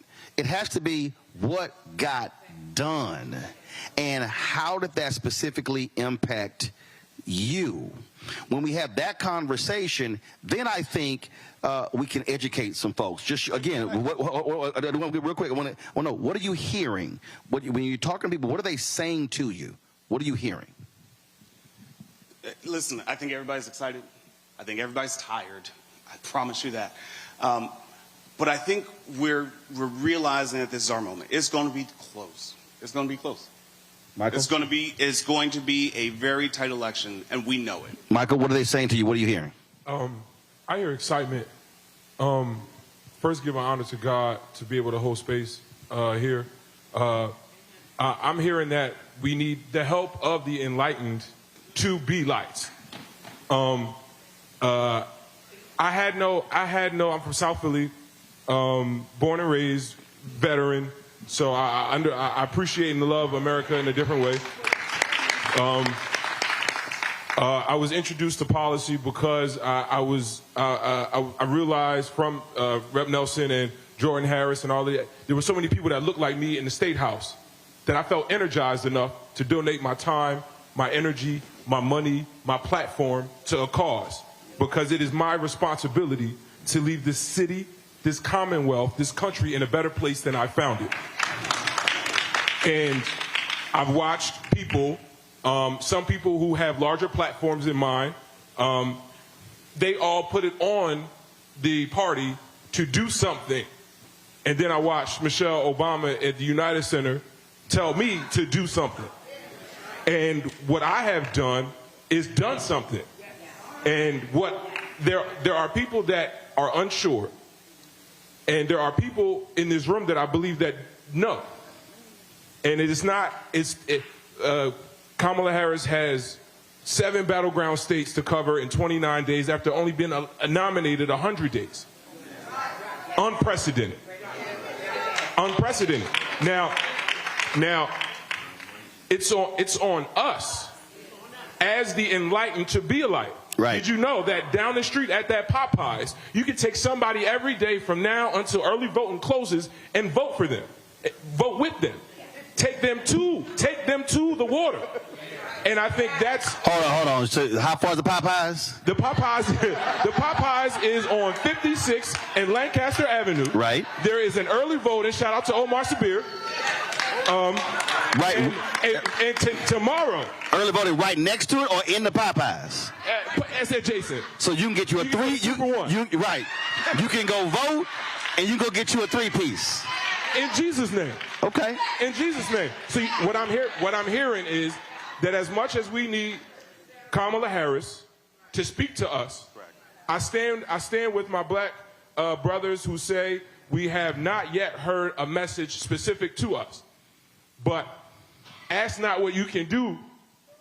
Ask not what your country can do for you. What can I do for Ms. Harris? But here's the thing that I've heard folks say that, and the reason I disagree with that, is because when the vice president is talking about black maternity issues, that's black men, because boys are being born. That's not her talking to women. Black women dying or having issues in childbirth, that's a black male issue. Healthcare, that's a black male issue. Housing, owning a home, that's a black male issue. It baffles me when I hear folks say, I need to hear a black male agenda, when I'm going, every single one of those has a direct impact on... I did not ask for a black male agenda. No. I'm not meaning you. I'm saying I've heard that all across the country. Yeah. And when I hear that, I challenge them by going, okay, can you name me what that is? And typically they actually can't. But I want to get what are you hearing? What are you hearing? What are they saying to you? And what are you responding back to them? Bismillah and alhamdulillah, salatu wassalam, rasulullah. So real quick, raise your hand if you was born in the year 1997 or below. No, I'm talking about sooner, from 97. You mean 97 to present day? The present day. Right, because you said below, that was me. I'm 68. That was below. No, below. As gotcha. So day. Raise your hand. 97 present day, raise your hand. 97 present day, right? Okay. I'm the only one raising my hand. No, you're not. No, you're not. It's about 4 over there. Right there, sis. I see you. So that's it's about 3 or 4 over there. Go ahead. We got my man right here, right? No. Hold up. He asked the question. He got the answer. Now, go ahead. Now, the question was, if you born 97 forward, raise your hand. And they raised it. You wasn't 97 forward. It wasn't talking to you. If you premature gray 97 forward, go ahead, man.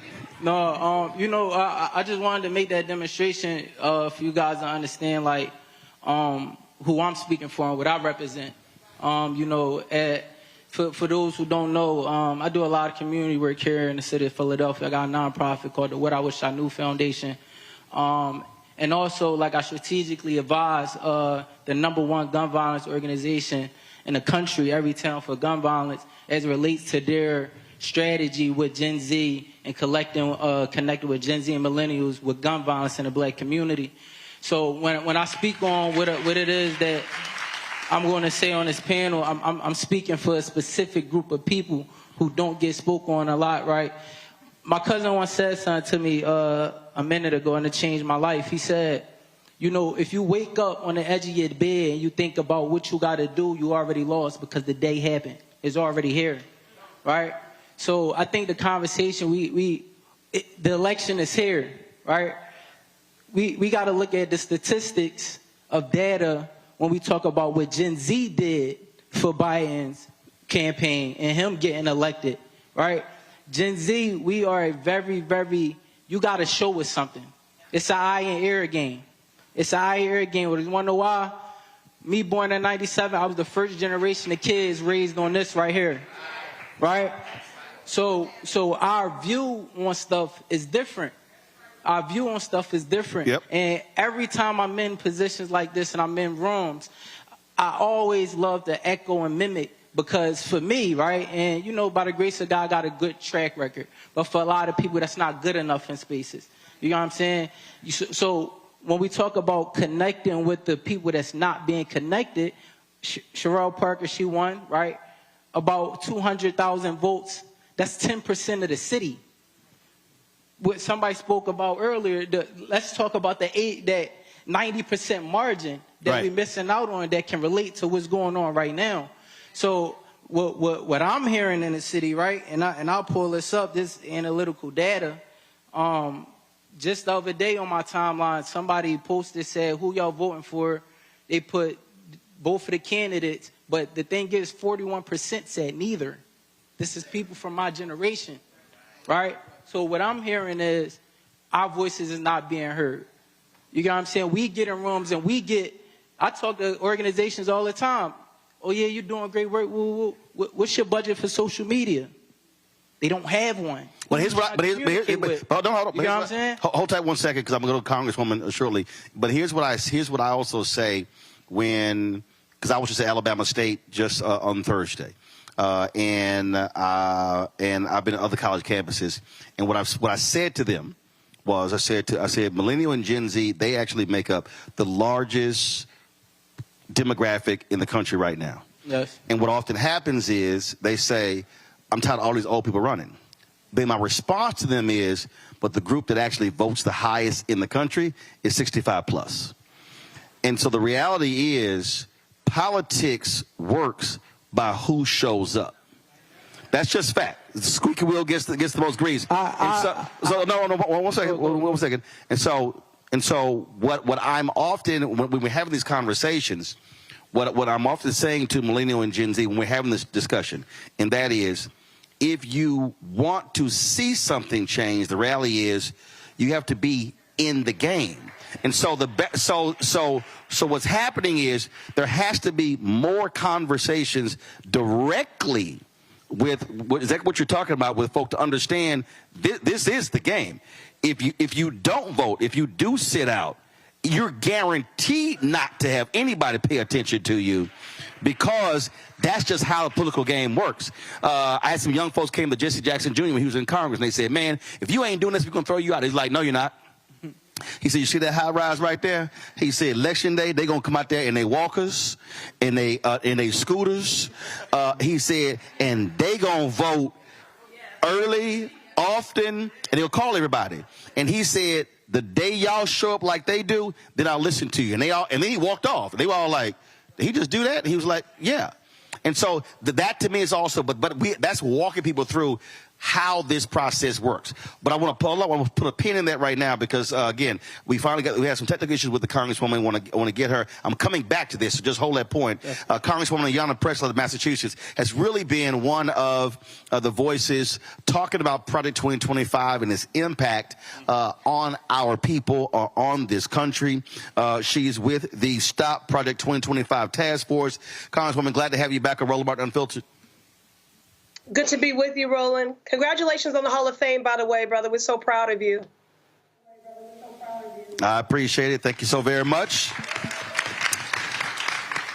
But you really been sounding the alarm at Project 2025, and that really took off when Taraji Henson called it out on the BET Awards, and it blew up.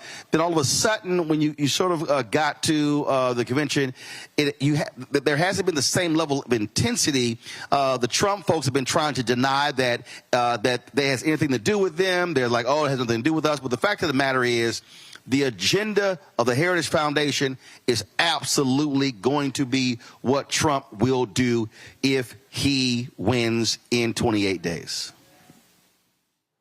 Absolutely, Roland. And bear with me a little bit, because there's a little bit of a delay on my end. But listen, Project 2025 is institutionalized Trumpism. It was written by Trump's friends for a Trump White House to advance Trump's agenda. And what is institutionalized Trumpism? It means harm to every person who calls this country home. They want to control every aspect of your life, from your womb to the bedroom to the classroom. They want to ban bodies. They want to ban books. They want to ban words. It is anti-Blackness on steroids. When you're talking about eliminating the Department of Housing and Urban Development, eliminating that, eliminating those civil rights protections, guarding against discrimination, eliminating the Department of Education. I was the lead negotiator in the House on student loan debt. I want to say something to that young brother. You know, you are powerful. The reason why an issue like student loan debt cancellation is an issue that has been mainstreamed into the discourse, and we were able to push Biden on that, is because we held him accountable to the coalition, multi-generational, multiracial coalition that pushed him on this issue, especially Black borrowers, because it is a racial justice issue.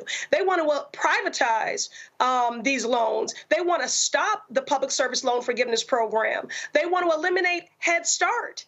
They want a national ban on abortion, a nation of forced birth. Do you know what that impact would be on Black women when we have a Black maternal morbidity crisis where we're still 3 to 4 times more likely to die in childbirth or post-birthing complications?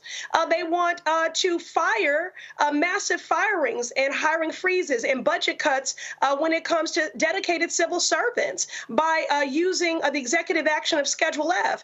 You know, when we talk about Black jobs for real, you're talking about some 3 million federal jobs, 1 in 5 of which are held by Black folks. So 600,000 Black folks, at least, who stand to be impacted and to have their livelihoods threatened if they're not Trump loyalists or sycophants.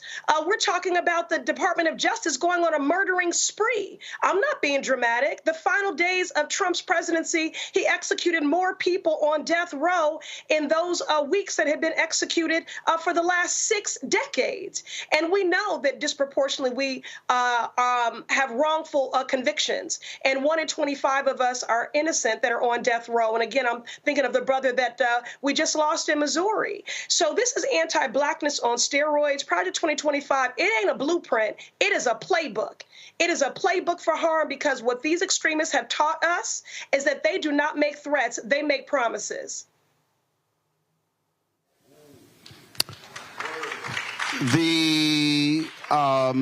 When you talk about Project 2025, almost 1,000 pages, one of the things that I keep trying to explain to people that's in there, they want to target anti-white racism.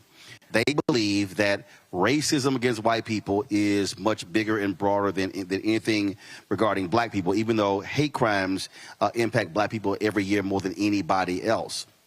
The other thing is when you look at what they're trying to do here, they literally, and Trump just the other day in Pennsylvania, he wants to go back to rename those military bases after Confederate heroes.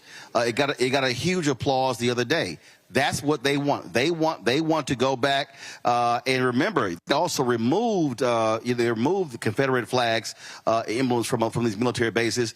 These folks want that to return. So when they say "Make America Great Again," they really are saying "Make America white again." Roland, Project 2025 is about taking us back to Jim Crow and then some. And again, it is about the gutting of our freedoms, the dismantling of the federal government as we know it. And not only does it implicate the federal government, Roland, it implicates the courts, because as we see, the bench is stacked.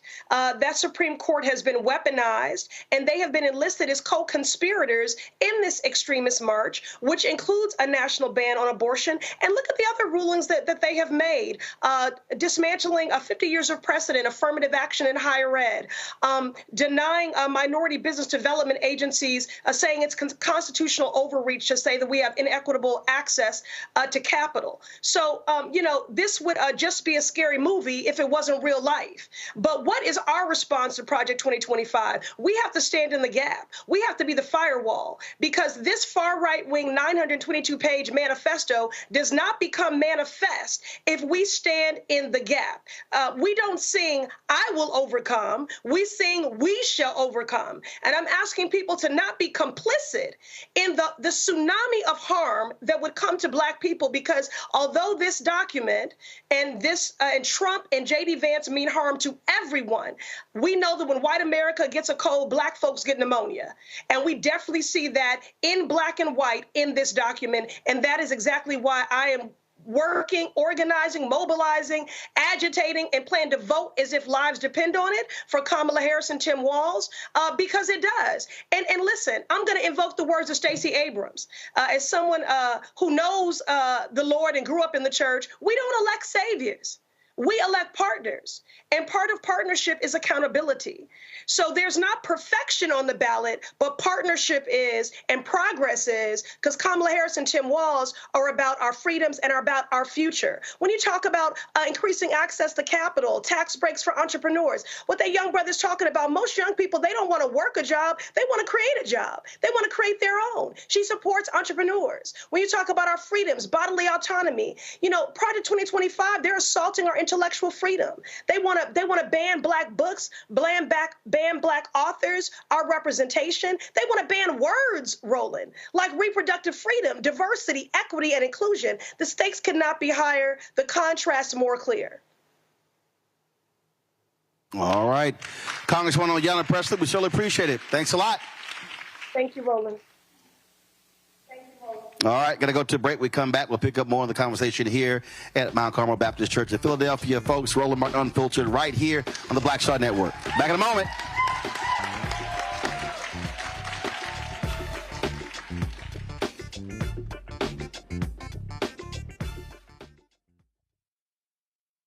He told us who he was.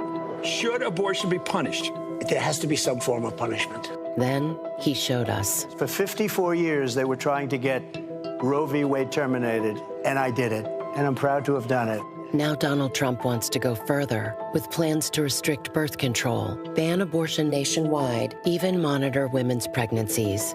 We know who Donald Trump is. He'll take control. We'll pay the price. I'm Kamala Harris, and I approve this message. In 2016, Donald Trump said he would choose only the best people to work in his White House. Now those people have a warning for America. Trump is not fit to be president again. Here's his vice president. Anyone who puts themselves over the Constitution should never be president of the United States. It should come as no surprise that I will not be endorsing Donald Trump this year. His defense secretary. Do you think Trump can be trusted with the nation's secrets ever again? No. I mean, it's just irresponsible action that places our service members at risk, places our nation's security at risk. His national security advisor. Donald Trump will cause a lot of damage. The only thing he cares about is Donald Trump. And the nation's highest-ranking military officer. We don't take an oath to a king or a queen or to a tyrant or a dictator. And we don't take an oath to a wannabe dictator. Take it from the people who knew him best. Donald Trump is a danger to our troops and our democracy. We can't let him lead our country again. I'm Kamala Harris, and I approve this message. I get it. The cost of rent, groceries, and utilities is too high. So here's what we're going to do about it. We will lower housing costs by building more homes and crack down on landlords who are charging too much. We will lower your food and grocery bills by going after price gougers who are keeping the cost of everyday goods too high. I'm Kamala Harris, and I approve this message because you work hard for your paycheck. You should get to keep more of it. As president, I'll make that my top priority. Hi, everybody. I'm Kim Coles. Hey, I'm Donnie Simpson. Yo, it's your man Deion Cole from Blackish, and you watch Roland Martin, Unfiltered.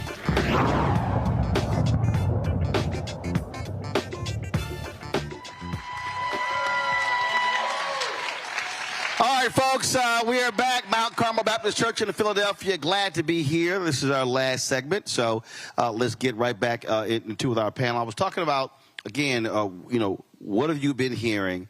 What have folks been saying?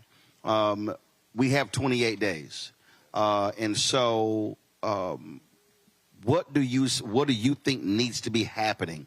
Community-based, individual-based, group-based, to drive our folks out, so we don't have these low numbers. Because when you look at all across the country, depending upon how black folks vote, the reality is if we actually voted 70% of our numbers, we sweep elections, city, statewide.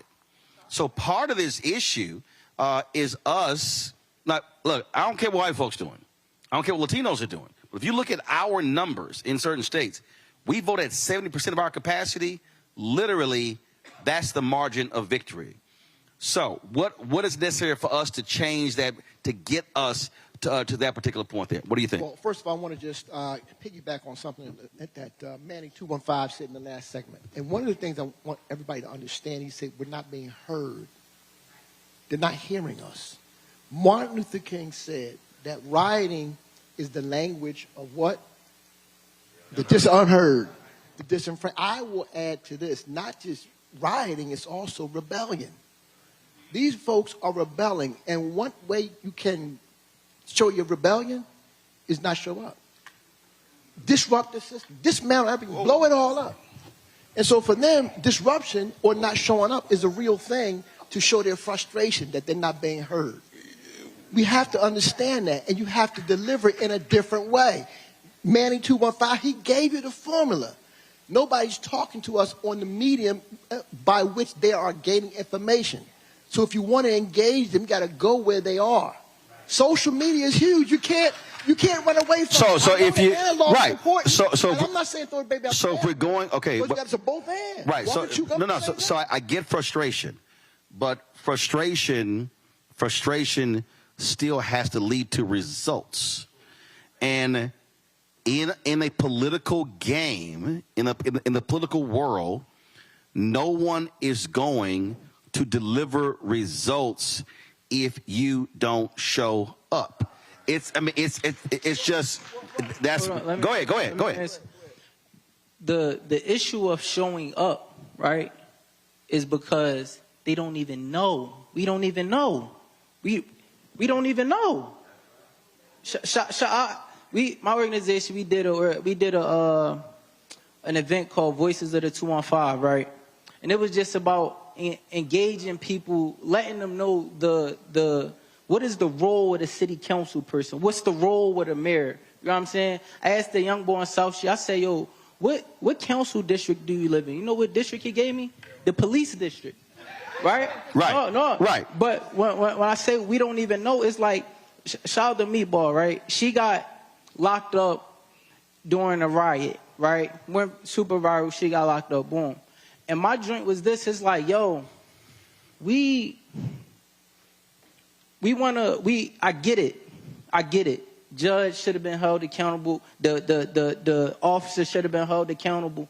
But we don't even know when we talk about Gen Z, and that relates to us as black people, we don't even know at the core of our progression and future, the youth, the core of our progression and future, right, that the judge that bangs the gavel is voting into their position. Right. So when we talk about the energy that should be there, it should be poured into educating our youth. So how? Okay, all right. So if the school, if we don't, because the reality is, I keep telling people, you're not going to have a school do that.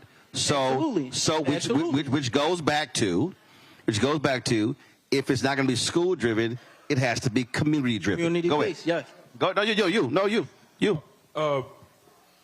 I think Manny's point comes from a community and a home where voting wasn't top of mind, and the elders might have to take some accountability because, Manny, you're how old?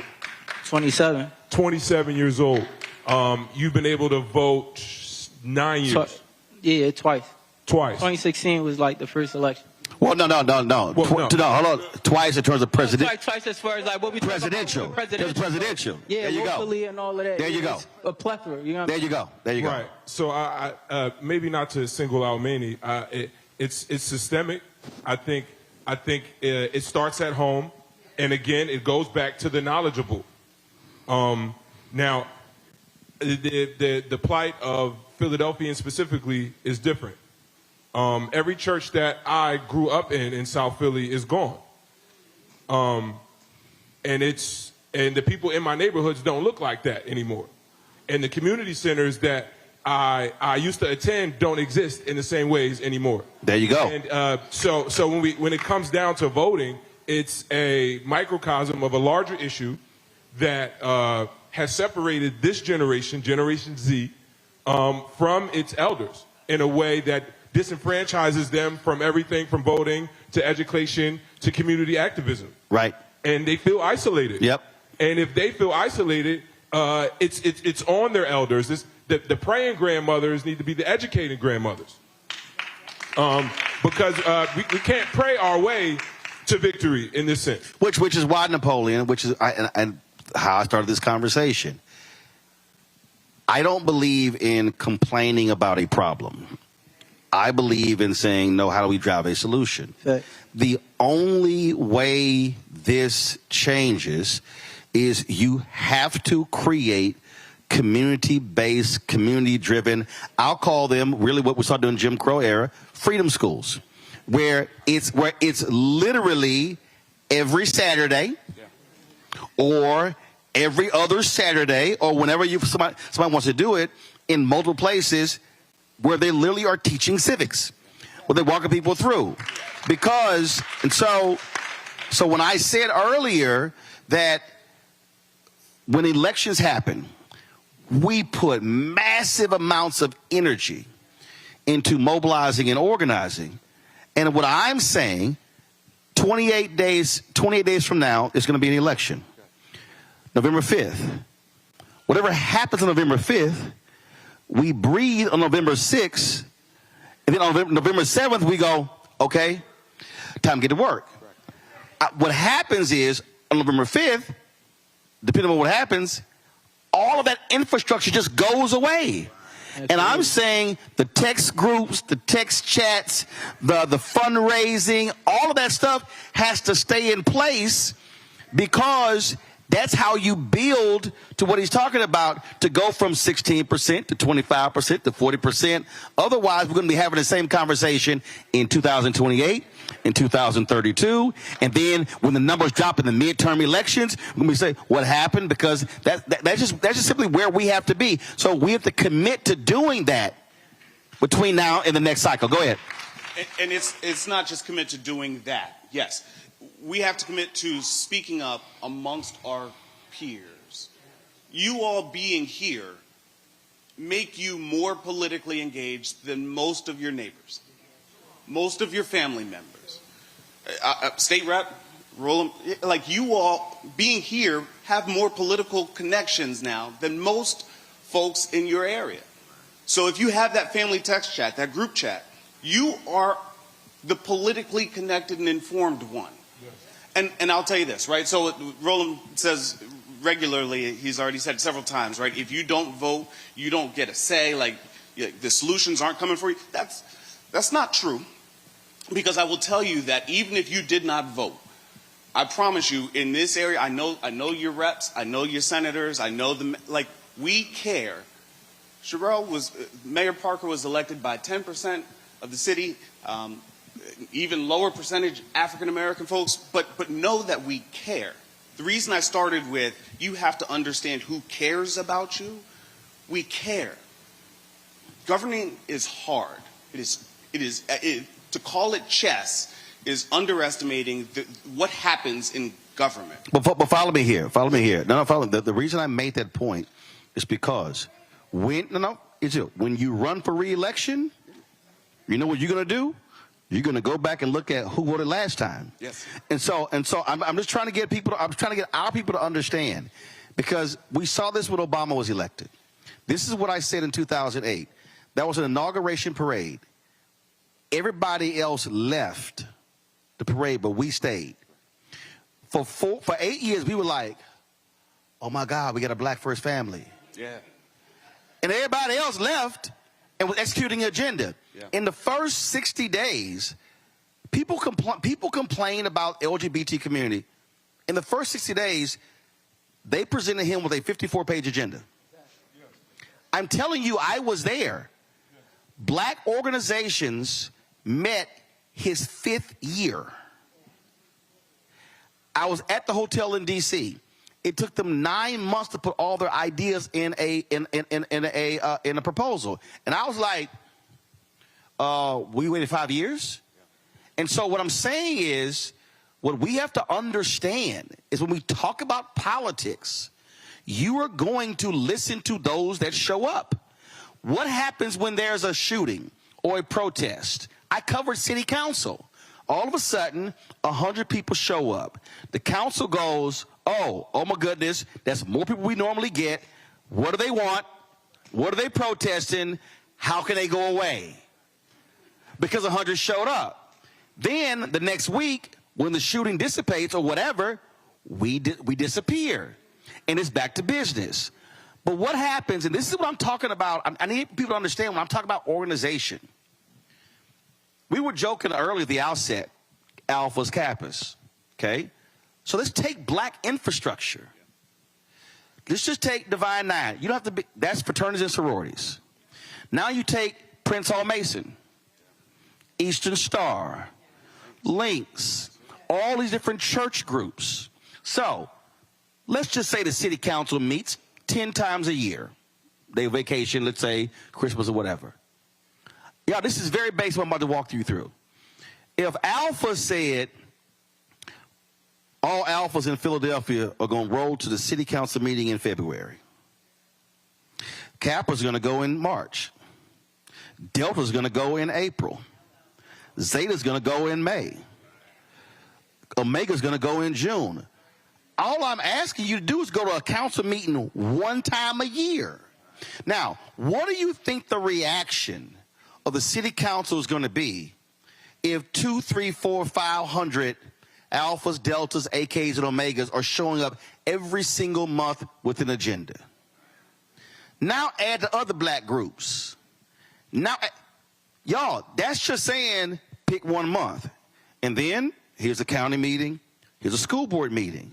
So what I'm saying is we have black infrastructure that's not being used properly. And I agree with that. I'm sorry, real quick. Make your point, and then I'm going here. And go ahead. I don't disagree with that at all. Show up on the regular basis. Show up. But what I'm arguing, especially 28 days out, is tell folks, here's the game. And when we show up, I know we're going to listen. Legislative Black Caucus, in 2 weeks, we got NCNW, the Council of Negro Women, they're coming up to Harrisburg. We got the Omegas, they're coming up to Harrisburg. Like, we get folks coming up to Harrisburg on a regular basis. But those folks, when they come up, should not only meet with the Black Caucus, they should be meeting everywhere. Right. Everywhere. Right. Oh, I agree. Right. The reason I say it's chess is when we are fighting to have the votes. When we've got folks in Harrisburg who are doing the work, we're doing the work right now. I'm going back to Harrisburg tomorrow morning to try and get more funding for mass transit. Philadelphia sends more money to Harrisburg state coffers than any other, metropolitan. Okay, hold on. You just said, I'm going to get more money for mass transit. No, but what you also need is, you need an army behind you, so it's not just you. Correct. And that's when I say. So wait. No, wait. So have you told the people how much you trying to get? How much you trying to get? Oh, everybody understand. We trying to get $270 million. Okay, all right. So this is basic politics. So you try and get $270 million. Okay. So all of the groups that I'm talking about, how are you communicating with all of those groups saying, this is the plan, this is the agenda, I need y'all to help me get the $270 million. Is that happening?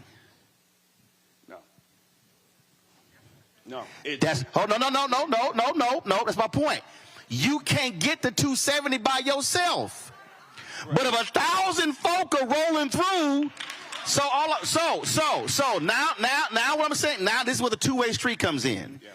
I need you communicating with all the groups on what the play is, so we then can say, all right, you trying to get 270, what you a state rep, what you trying to do, what you trying to do. So now when we roll up, we know we fighting for, we're not having a general conversation. So I appreciate that. So your homework is to communicate. No, I give homework. Your homework is to communicate with the Panhandle, with a group of clergy or whatever, and say, this is what I'm trying to get. I need y'all support to make it happen. Man 215, then I'm going to go to you.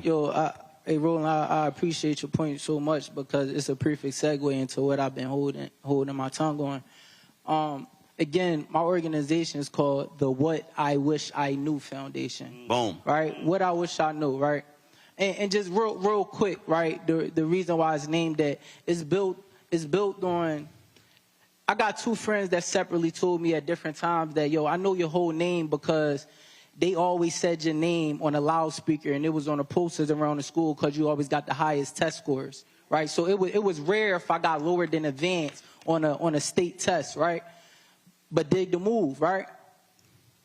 Fast forward, life happened. I get locked up. I get a chance to sit down. I said, dang, I fell victim to this. What does it say for my folks who got below basic? Thus, started the What I Wish I Knew Foundation on the idea that in order to get a stampede turned around, you got to start from the front. We got to lead by example, right? So again, when we talk about my first point of proactiveness towards the core of the progression of our people, which is Gen Z right now, right? And the alpha generation right now, right? When we talk about them, right, we got to understand that we need proactive thinkers that's in these elected official positions. Yeah. Because when you are, one thing about our community, we hold elected officials here when their job is to serve us. Am I wrong? You're right. You're right. So why are they waiting for us to come to them when they should be going to us? Right? We need people that's going to say, yeah, y'all voted for me. Again, 10% voted for Sherelle Parker. Why are we not talking about how do I engage that 90? How do I go out and the 10 I got y'all? 9 times out of 10 y'all gonna vote for me again. How do I go engage that 90 so that 200,000 turn to maybe 4 and for or half a million? And for me, before I go to you, and for me, I don't focus on the 90. I say, let me get 5 of the 90. Then 10 of the 90, then 15, because what happens in these conversations, we like to go macro when I go micro. And I'm just going, again, people literally said this show was not going to work. I was like, good. And I literally said, we just going to build. Folks, people were like, man, more people should be watching your show. I'm good. I'm a service. Who's watching? So we launch 157,000 YouTube subscribers. 6 years later, it's 1.42 million. Only because we just did the work every single day. We planned, we focused, we did the work, high quality. People said, I love it. Our fan base is given more than 2.5 million. I'm saying all of that is because leaving here, I need us to stop trying to think macro and think micro. If I can just impact 5 or 10, and then ask those 5 or 10 to go get 5 or 10, and ask those 5 or 10 to go get 5 or 10. That's how it builds.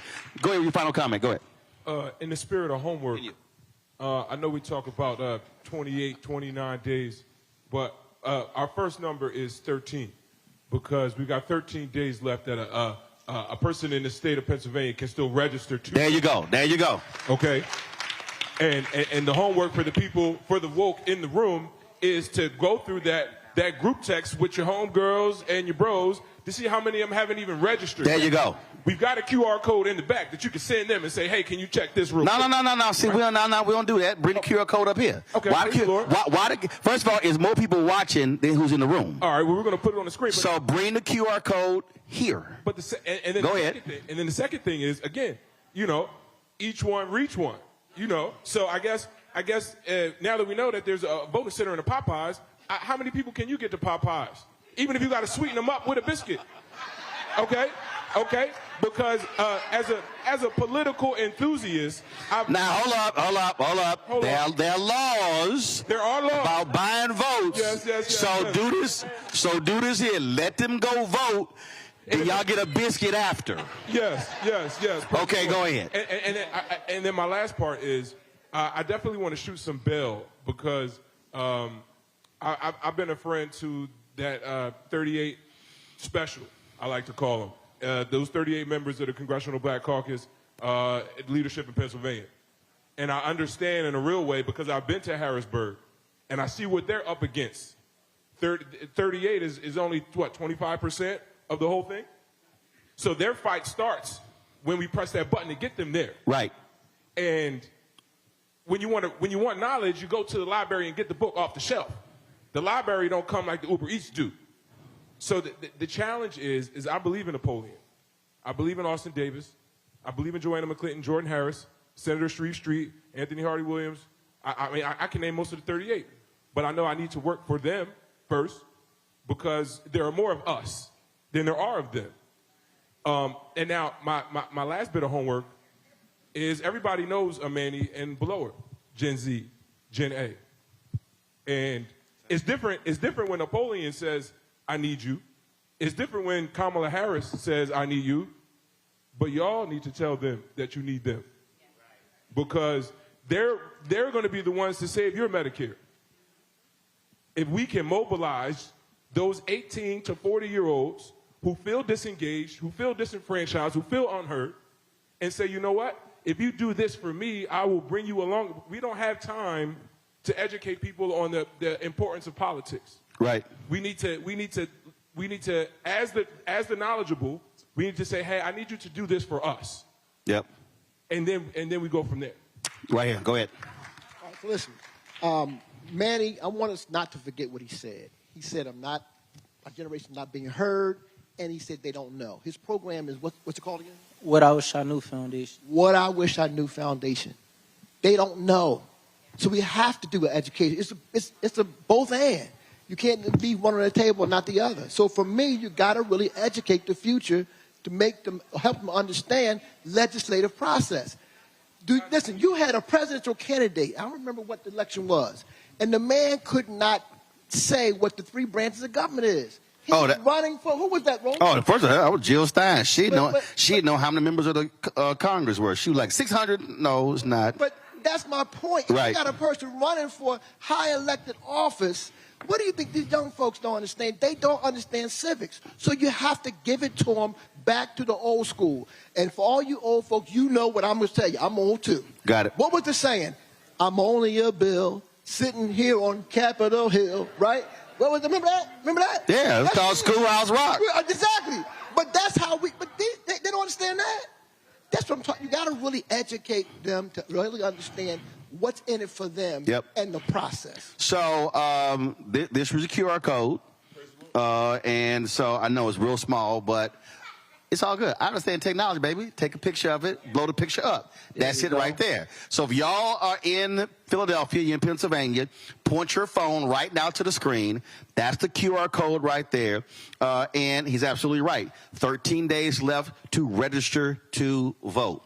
Let me say it again. This is a margins election. Polling is very clear. The polling is clear how tight it is in Pennsylvania, in Michigan, in Wisconsin, in North Carolina, in Georgia, in Arizona, in Nevada. Those are the 7 battleground states.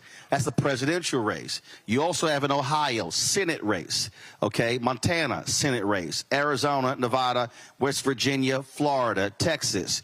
You also have critical state Supreme Court races, okay? Those matter in Ohio, in Florida, in Michigan. And so what I need our folk to understand, and I'm glad that the panelists said this here, again, y'all, micro. If every person in this room says, leaving here, I'm going to commit myself to texting or calling 10 people and ask them the question, are you registered? If anybody replies, no, I'm not registered, your next question should be, are you going to register? And if they say to you, hey, I ain't really feeling this, I'm not really interested, then I want you to ask them, what are the 3 things that you care about?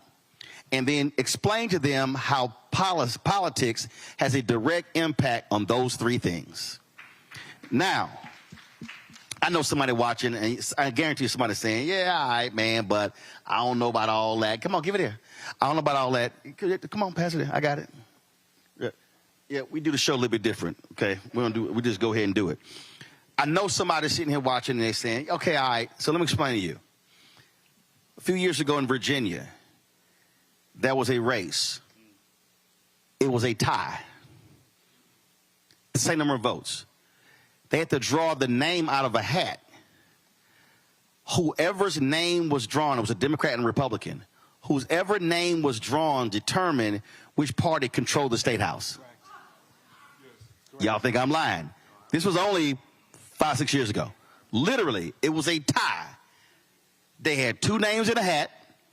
The Republican name got drawn. The Republicans control the House of Delegates in Virginia by pulling out of a hat. Trayvon Martin's mother, Sabrina Fulton, ran for county commissioner in Maryland, lost by less than 300 votes. Sherry Beasley, sister, ran for Chief Justice of the North Carolina Supreme Court, lost by 401 votes. I posted something earlier. Trump won Michigan by 11,000 votes in 2016. 277,000 black people in Detroit did not vote. Beto O'Rourke, when he ran against Greg Abbott in Texas, 75% of all Texas voters under 30 did not vote.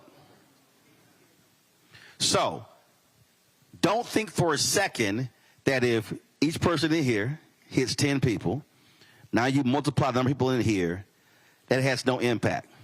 Last piece of homework for everybody else in here.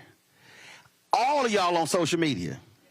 You either on Facebook, Twitter, Instagram, TikTok, Snapchat, fan base, LinkedIn, say it again? Threads. Right, that's new. So, Threads, Spoutable, Spill, all of those. Y'all, this is real simple. All you got to do is go to Kamala Harris's Twitter page, click it, save photo, repost it.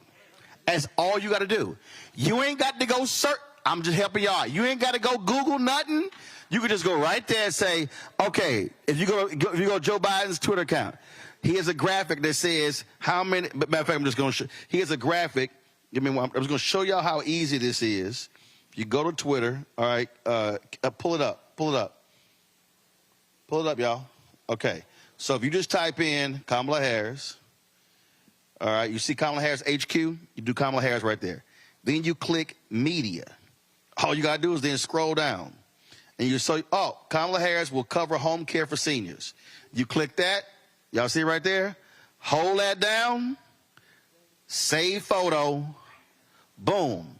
Now, I'm going to go over here to Instagram. I'm going to take that same photo right there. Click next. Let's go. Click OK. Click share. Boom. Guess what? Kamala Harris is right there. Y'all see that? No, that's look, Instagram. I don't care. Instagram. That's Instagram. Instagram gonna show you all kind of stuff. So y'all saw what I did? Y'all saw what I did? Y'all see that? See Trump's President 2025? I pulled that. Y'all see that? This is a graphic. I'm gonna go here. I'm gonna pull all kind of stuff. Okay, you see this here? You see what Instagram just pulled up? Roland Martin, request a ballot for Virginia today. Okay, so y'all, you can grab anything off of social media. That's how simple it was. And so all you got to do is just simply utilize the technology. You do that, now all your followers are seeing the information. Your followers are seeing the registration deadlines. That's how simple this stuff is. And so we just have to understand that it's not hard, but you have to now amplify the messaging, and you can't wait on the representative, you can't wait on the preacher, you can't wait on an influencer, can't wait on the podcast. Every person in here can change the game. Every person. Let me thank all of y'all. We certainly appreciate it. Thanks a lot. Pastor Board, thank you so very much. Let me thank all of y'all who showed up. Tomorrow, pull the graphic up in control room. We're going to be at Roland Baptist Church tomorrow. Sharon, See, I was checking and I was like, because, you know, some people not sure on, y'all know black people. I ain't never went to a Sharon Baptist Church. I'm just saying, that's what, look, most time it's Sharon. Come on now. That's y'all, that's how y'all doing in Philly? Okay, all right, because y'all know anywhere else in the world is called the Church of Sharon. Yeah, y'all know, come on now. That's the Church of Patty. Okay, all right, so we're going to be there tomorrow, 6 to 8. And then on Thursday, pull the graphic up, we're going to be at Lincoln University, broadcasting from the chapel there. Control room, pull it up, please. Thank you very much. So we'll be at Lincoln on Thursday, and so we appreciate it. Again, don't forget, support the work that we do. Join our Bring the Funk fan club. You can see your check and money order, P.O. Box 57196, Washington, D.C., 20037-0196. Cash, PayPal, R. Martin Unfiltered. Venmo is RM Unfiltered. Zelle, Roland at RolandSMartin.com. Roland at RolandMartinUnfiltered.com. Download the Black Star Network app, Anthony.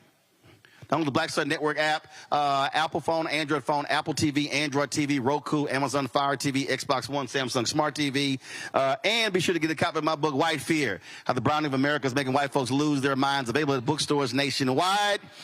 Get the audio version on Audible. All right, folks, this here, general election dates right here. And so last day to register in Pennsylvania, October 21st, last day to apply for a mail ballot. October 29th, election day is November 5th, and completed mail ballots must be received by 8 p.m.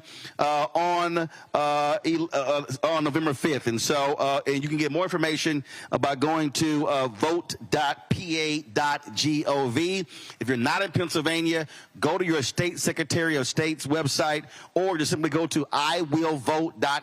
iwillvote.com to get all information that you need. Folks, thanks a bunch. I appreciate it. Pastor, thank you so very much. Glad to be here. I'll see y'all tomorrow. Holla!